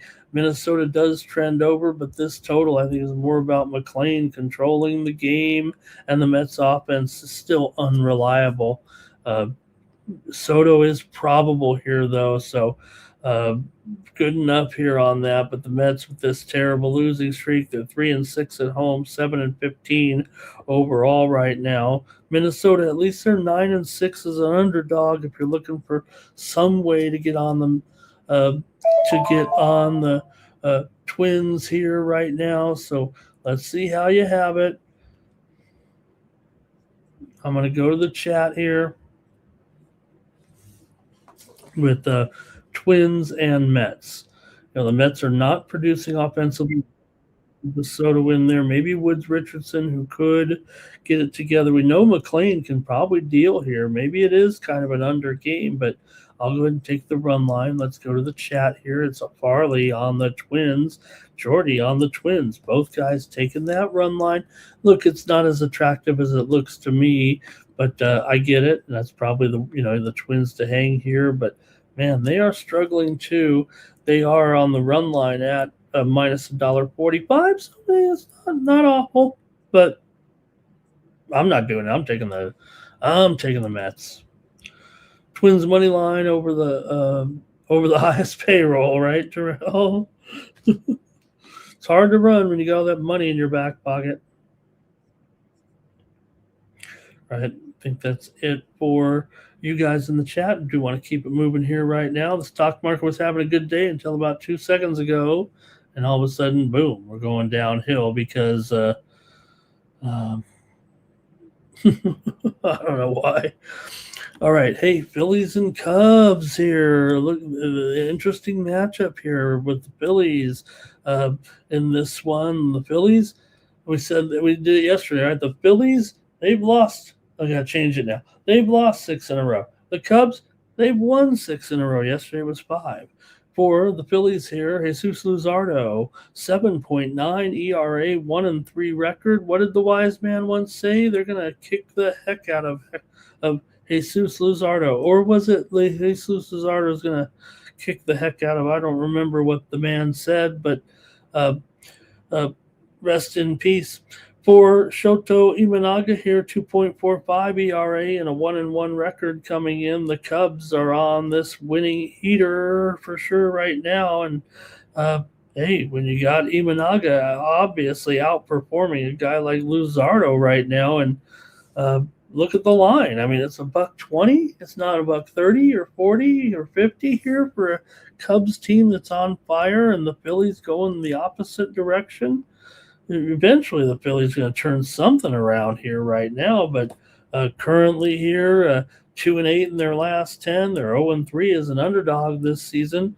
Phillies are 8-14. The Cubs are 13-9, looking great here. 8-5 at home, 9-6 as a favorite. Why wouldn't the Cubs be the team to play on here today? Cubs have won the last 3 in the series. Overall here already. They just beat them yesterday 5-1. They played a series earlier. The Cubs won 2 of 3 there just last week. Remember, they scored 10 and 11 runs in back-to-back games and scored 28 runs in the series. In 4 games so far, the Cubs have 33 runs against the Phillies. Meanwhile, the Phillies have 14 runs in those games, including a 13-7 loss. So, come on. I'm going to take Iwanagasan here in this one. Good thing I'm not on regular TV. I'd probably get kicked off. But I'm going with the Cubs. Go, Cubs, go. Mark says another lefty, another Phillies loss. Cubs, Braves, just keep betting them here right now. All right. Terrell says more and more that the Phillies are not struggling. They're just not very good. The bats make it look like that they are. They look like a team that, has a bunch of free agent, like, and I think this is what Terrell is saying, but guys who are not carrying their weight in conjunction with the money, right? Trey Turner not off to a great start here, 244, but Schwarb's all or nothing. Schwarb's here, 213 right now. Harper 275. We'll give him some credit here, but Adolis Garcia, talk about the guys getting the money and not performing, right? That's not going good. JT's hitting 280 here right now, but Bomb $1.33 here, and they just can't seem. It's almost as if they, when the pitching's on, the hitting's not on, and when the pitching's off, the hitting is on. So Cubs money line here for Farley, and you can't patch it together in the major leagues. That just isn't going to cut it. I'm taking the Cubs here in this one.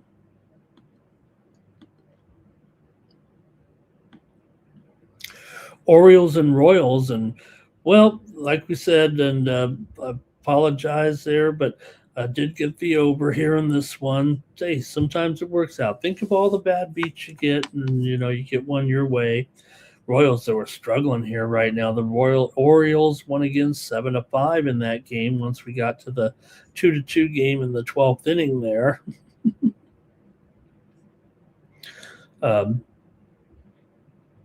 But Kansas City here with Chris Bubich, 3.97 ERA, 2-1 record coming in. Shane Baz goes for Baltimore, 4.9 ERA and an 0-2 record coming in. But Like I said, Baltimore got that first win there yesterday, and here you got a couple of pitchers, Baz with a kind of rough numbers here for sure, and Bubic can be effective here, the left-hander. Right now, but Kansas City obviously struggling enough, so you got to work up the confidence here too, because you just lost to these guys 7-5, and it's not like you have um, Bubic, hey, look, he's definitely supposed to carry this team a little bit, kind of a stopper situation here. But Kansas City's lost 8 in a row. So Baltimore, though, just 2-5 in their last 7. Baltimore 3-6 straight up in their last 9 against Kansas City. Baltimore's gone over in 8 of their last 12, including 4 of their last 6 on the road, and 15 of the last 20 meetings between these two teams have gone over. So I think it can go over here again right now. I think Orioles, they obviously were able to produce there late, and if they're getting into the bullpen here a little bit, uh, obviously going to be some fatigued arms. I mean, that's kind of what happened yesterday in the late innings. You got to go with those last ditch guys a little bit. It just ended up out of gas there, so to speak, when they finally got into that 12th inning. So now they're going to have to go to the bullpen here again and eventually. And what are they going to have? Those guys kind of had to come through. KC's record is ugly, but Bubic gives them the better starter here. The Royals, this is a little bit of a bounce back, certainly, with this losing streak. And Baz does put guys on base. There's no doubt about it. He likes to play with fire a little bit, play in danger. And the wind, I believe, is blowing out here big time today, too. This is going to help my pick here on the over. Let's see, 15 miles an hour straight out to left center. So temperatures in the mid to low 70s here. Give me the over with the Orioles and the Royals here with Baz and Bubic. I got to go over, I think, here in this one.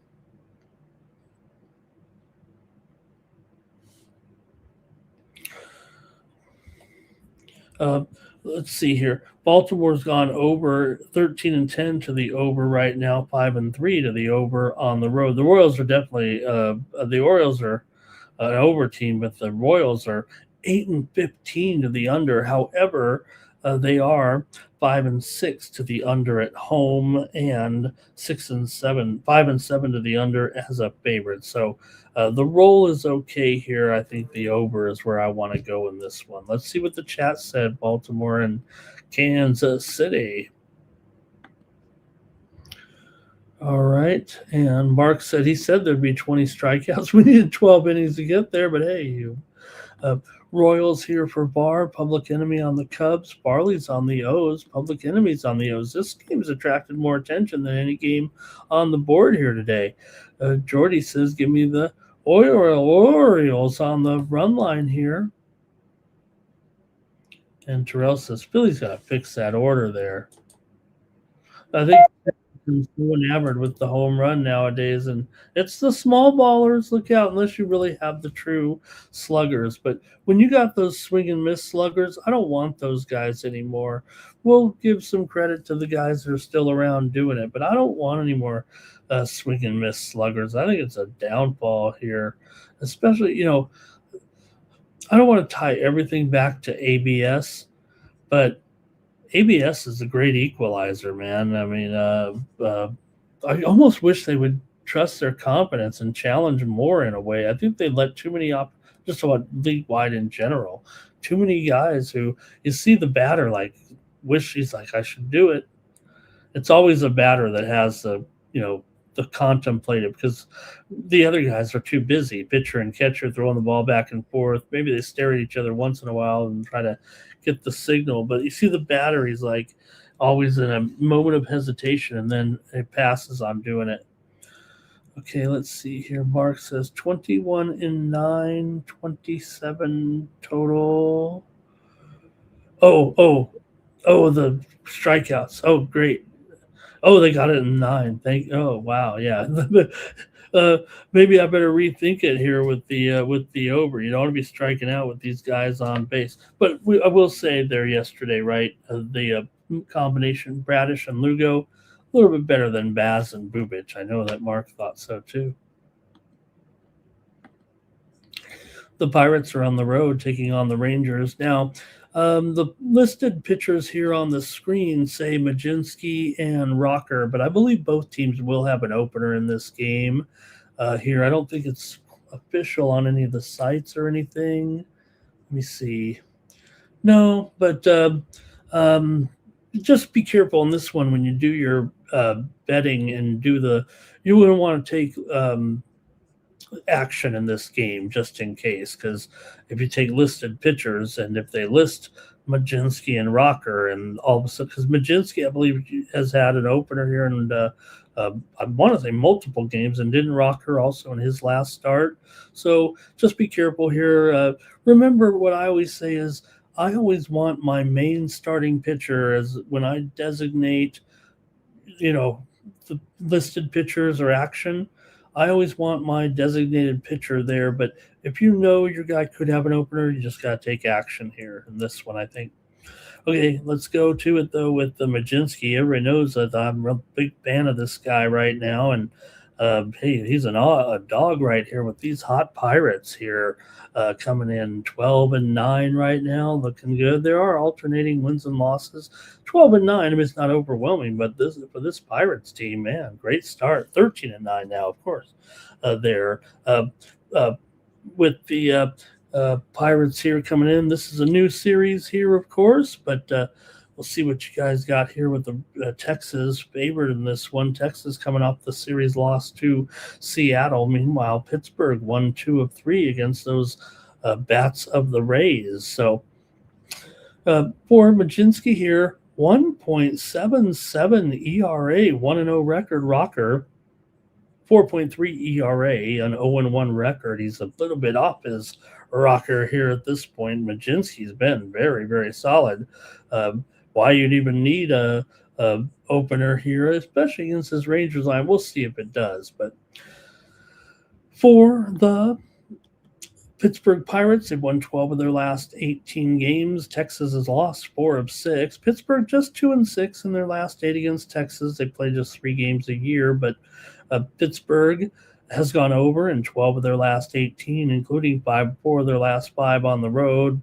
6 of the last 8, however, have gone under between these two teams, and Texas has gone under in 5 straight. And don't forget, Texas has been a massive under at home so far this season. It feels like pretty automatic, really, in some of these home games. 0-5 to the under so far here. And look, like I said, I think you got Majinski, pretty good pitcher. He's been hot.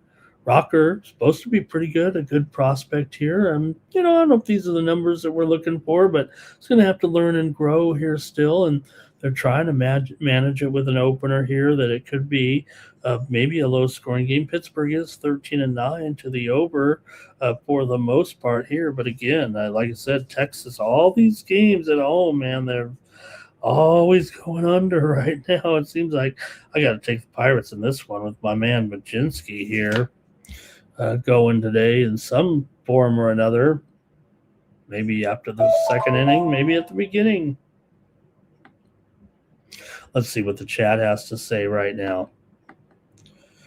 Okay, here we go. It's with. Let's see here. Hello to Overlay again. Always coming in here, pumping me up here for the show. Thank you to Overlay. He's the real deal over there on Twitch, not like those other Twitch boo spam. Okay, Overlay's got it going on with us. Thank you, Overlay. I always think of Overlay, I had the old Intellivision, and you slip the little thing in there. When you played the different games, I always played the sports games. You'd have the NFL, and you take that little plastic, and after a while you ruin it, but you slip it into the controller, and you're playing the game. And I picked my football play 9912. That was a sweep. I'd take the quarterback, throw it back up. All right, VAR's going on the under here. Farley's on the Bucks. Jordy's on the Rangers here. Want to say hello to JG in this one. He was talking about the line that says about the Yankees on the money line. He says Gil could easily get by this Boston lineup.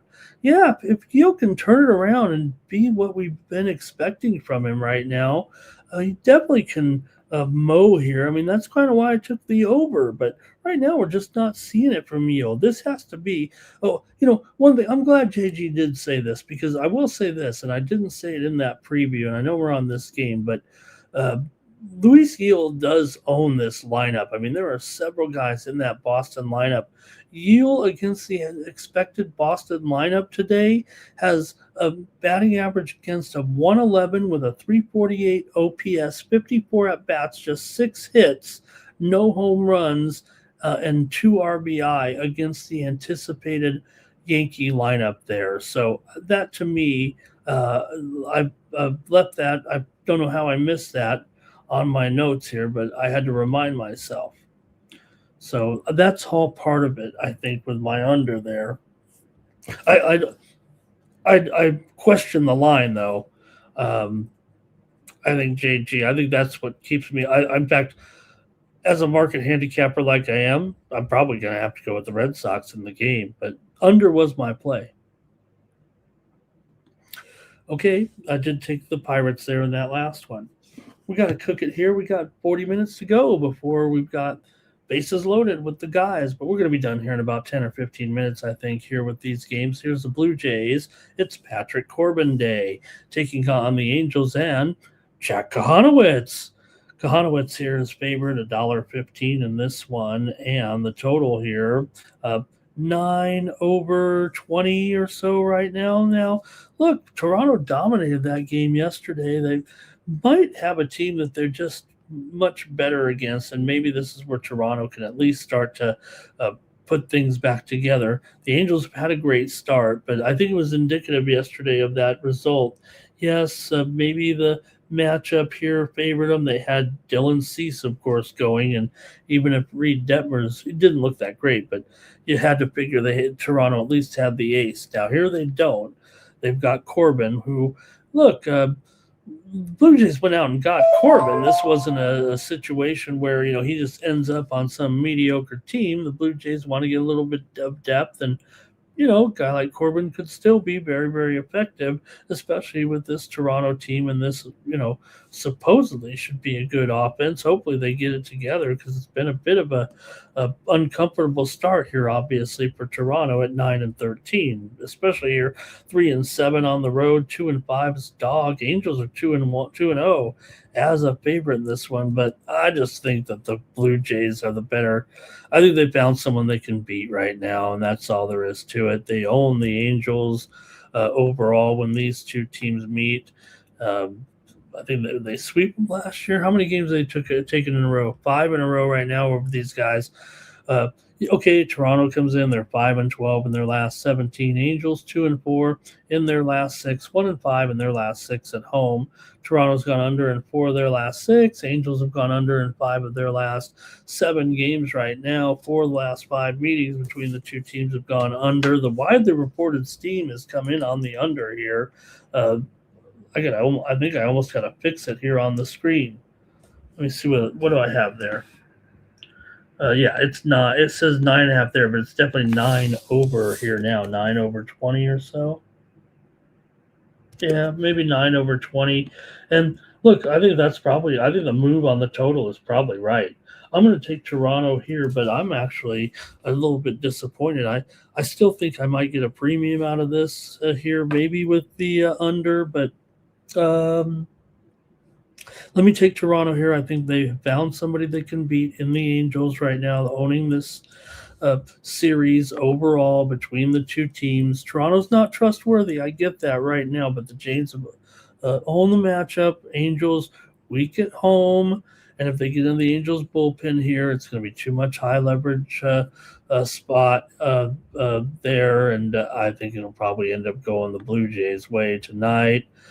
Both teams' recent trends lean under, that's for sure. But Kahanowitz is, he plays with fire out there for sure. But he's kept run damage in check despite all of his walks.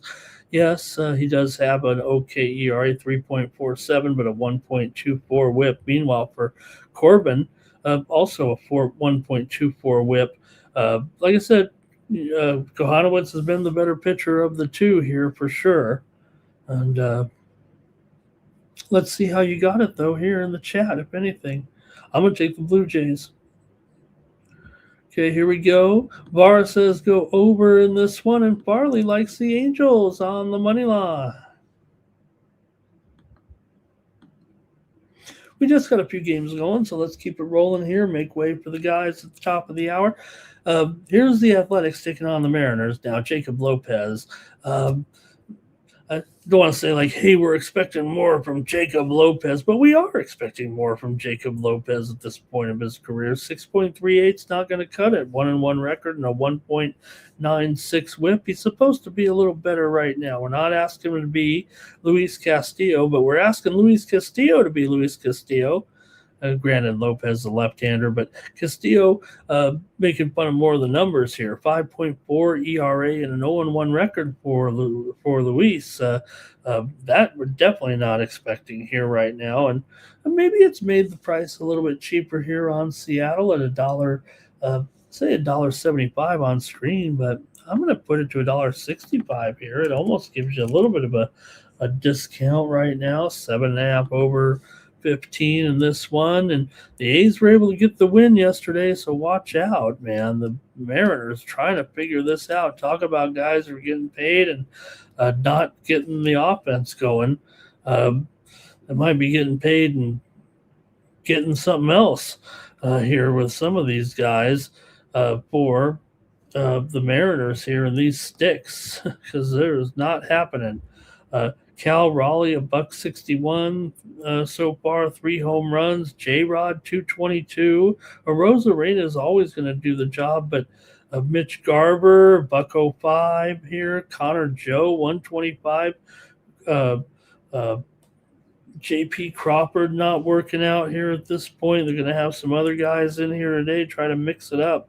This has been a dismal lineup, but at least here against Lopez, maybe they can get it going.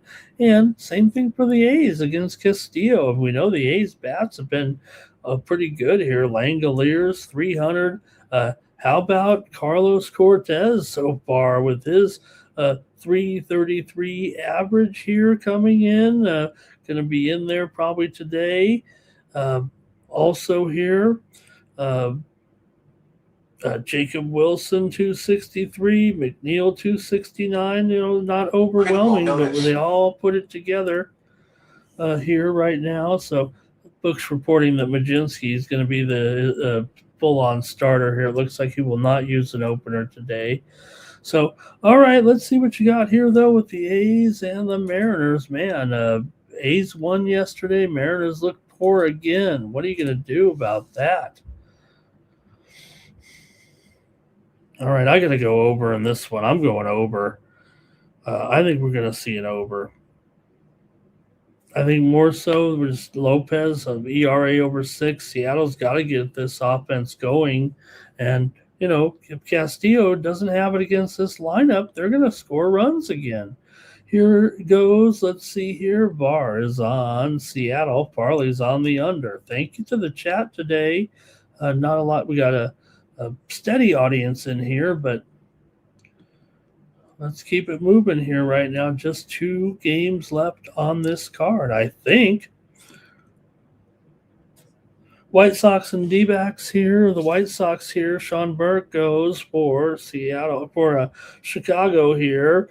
4.42 ERA, 0-2 record. Merrill Kelly, 3.37 ERA, 1-0 record. Man, the Diamondbacks lost last game there to the Blue Jays, but they still took the series.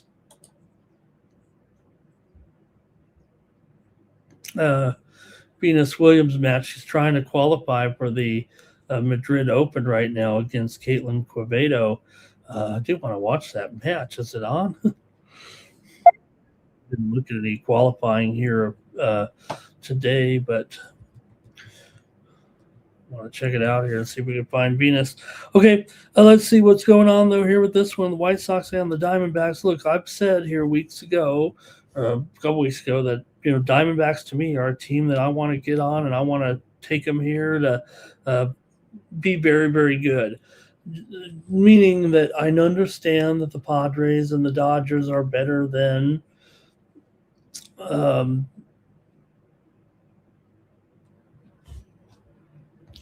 this is a round of first round match here. I know they were a little late getting rolling here in Madrid, but there were some matches in there today. Okay, so the Diamondbacks are a team that I'm kind of hanging my hat on a little bit here. Yes, when they play the Padres and the Dodgers, maybe that'll be different. But against the other teams right now, I kind of like to see what the Diamondbacks do here. And I like what I'm seeing here so far. And they're continuing to play well here.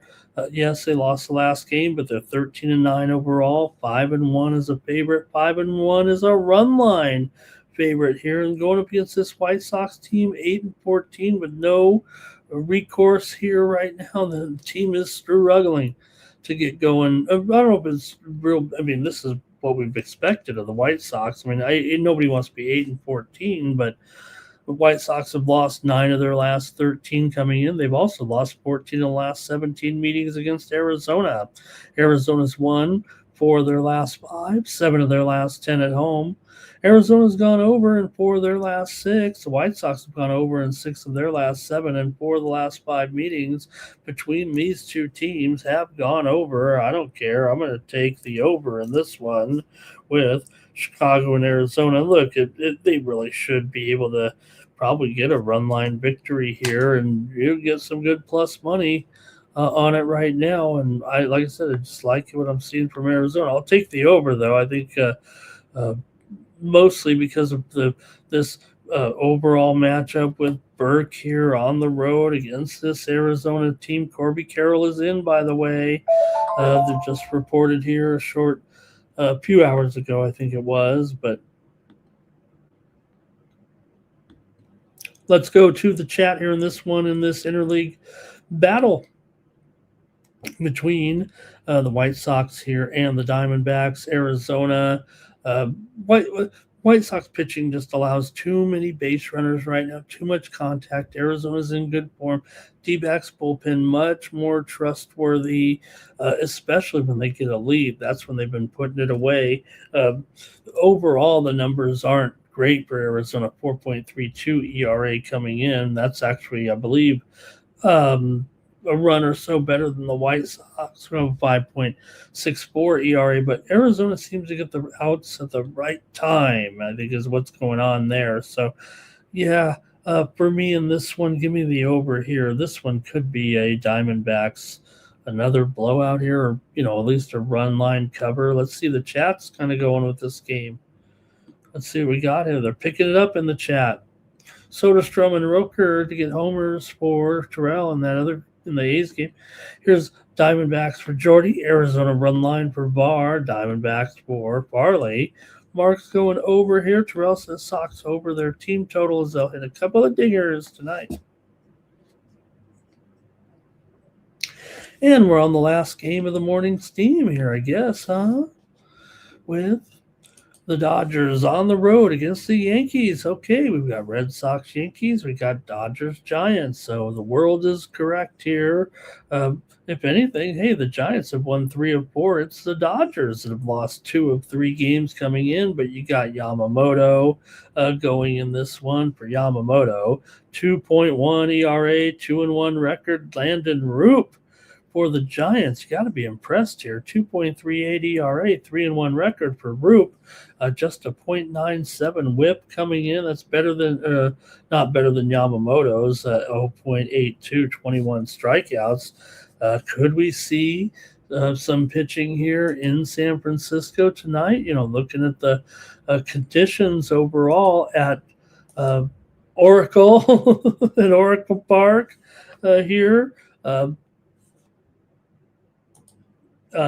Mid 50s, wind blowing out to left center, 10 miles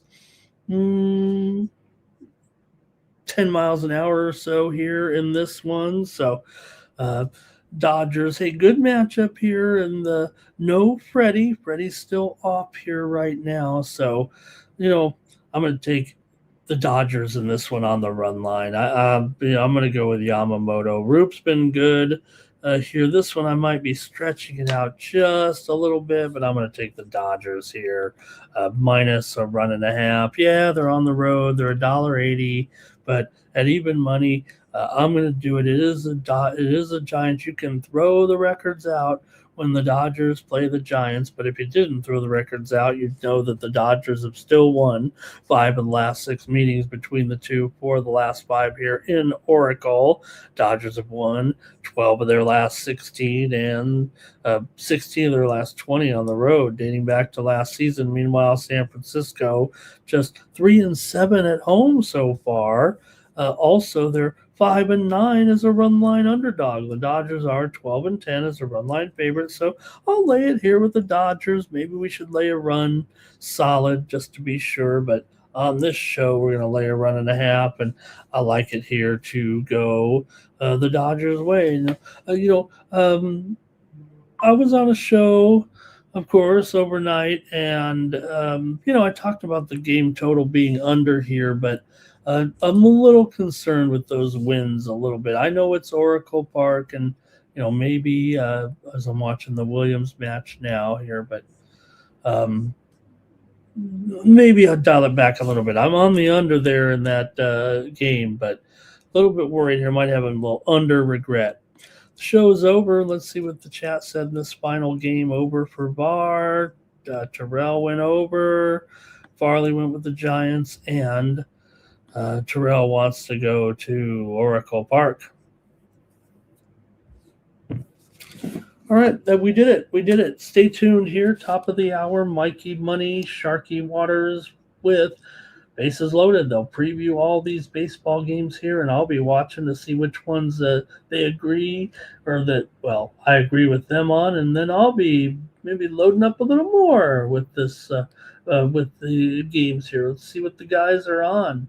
It's going to do it here for the morning steam, but let's get ready and do the drawing right now because I want everybody to know that, look, I've got some games I didn't mention here, but let me tell you, some of the games that are on the list here for potential premium picks include the Braves and the Nationals, Phillies and the Cubs. Oh, did I not preview the Padres here and no one called me out on it? I keep missing games here on maybe just too many shows here at this point. We got one more game to do. You guys, how did I miss the Padre game here tonight? No one, and Terrell didn't say anything. Nobody's saying anything. Well, it's the Padres, so I won't spend too much time on it. You know how I'm going to play this one, probably. Here we go. Let me list it here. What a dummy. Man, Ramon, what's going on? The ball games to forget.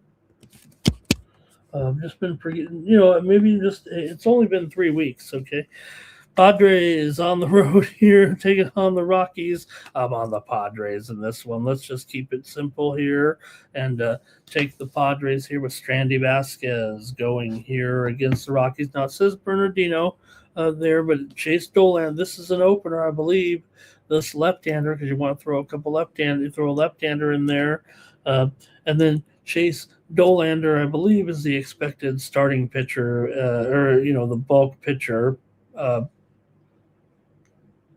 in this game here. Bernardino, a 1 ERA so far, 2-0 record. Vasquez, though, 2.5 ERA, 1-0 record. He does flirt with danger, putting guys on base all the time. He gets out of it. That's why he's Strandy Vasquez, 1.29 the whip coming in. So this Padre lineup is doing just fine, thank you. A very clutch team so far as well. We'll see. The Dodgers kind of got lost in Colorado here this weekend, dropping a couple of games and almost lost the series. Meanwhile, for San Diego, they've won 10 of their last 11. Padres 6-0. Their last 6 against Colorado. They've gone 6-2 on the road in their last 8 games overall. Colorado 3-8 in their last 11, but they have won 6 of their last 8 at home. 5 of the last 6 meetings between these two teams have gone over. We're here in Colorado, and anything can happen when it comes to the total. Padres have gone under in 4 of 6. The Rockies have gone under in 4 of 6 games as well. So we'll see. But the Padres are the obvious side here. Hey, we're talking baseball. Could easily lose the game. Remember, the Rockies were going for 3 straight before losing to the Dodgers yesterday. 3 straight over the Dodgers. So anything can happen here. And sometimes these teams have gotten lost here. Remember, the Padres have won 6 in a row against them right now. The bullpen also elite, 2.91 ERA. Coors is always going to keep this over live, and the Padre bats may just have enough here to bang it out, so to speak. Padres might be able to get to 10 runs in this game, the way they're going. But give me the Padres. Sorry about that, gang. Anybody playing it here? Jordy, thank you. Var, thank you, Jordy, for the contributions. We needed it today. We didn't really get a great number of contributions, but there were definitely 4 or 5 solid guys in there with some great picks. Terrell, take the trolleys here. Now that's going to do it for the morning steam. Let's just run the commercial and get out of here before the guys show up in the background, and they might even crash the show. Let's go. Let's hear from Mike, and then we'll do the drawing.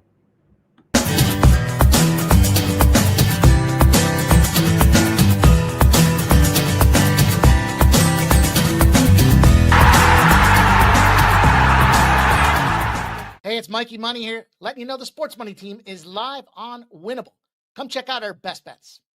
For a low monthly cost, you get the very best bets delivered instantly to your phone by text the moment they're locked in. No delays, no missed lines, just the smartest plays at the best odds. We do the work, you get the plays, and they're sent right to your phone right when we drop them. Don't wait, don't guess, don't miss the line. Join the winning team today and start cashing tickets with Winnable.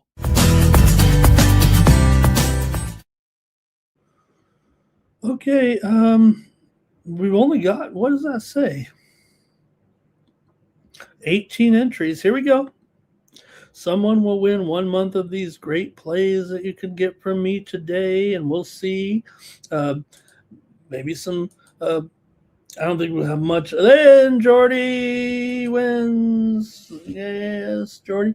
I don't know how many of these soccer. We do have the La Liga coming up today. We got some EPL action as well, and we've got action from Mexico tonight here as well. So Copa Italia going on. That's going to do it here for the morning steam. Thank you to Jordy. Thank you to everybody. And there's SF9er. Great to see SF9er. How many times you got to do new accounts here the way it's going? Geez, why do you keep getting banned here?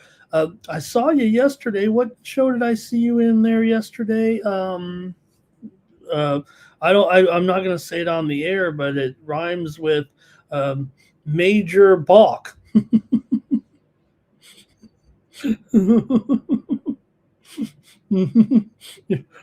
SF9er, I saw him in the chat there with Major Balk. Jordy here. Thank you, Jordy. You win. Real Madrid Moneyline, Monterrey Moneyline, giving us a little Mexico action there today with Monterrey taking on Puebla. A big favorite there. That's a little parlay. That's going to do it for the show. There we go.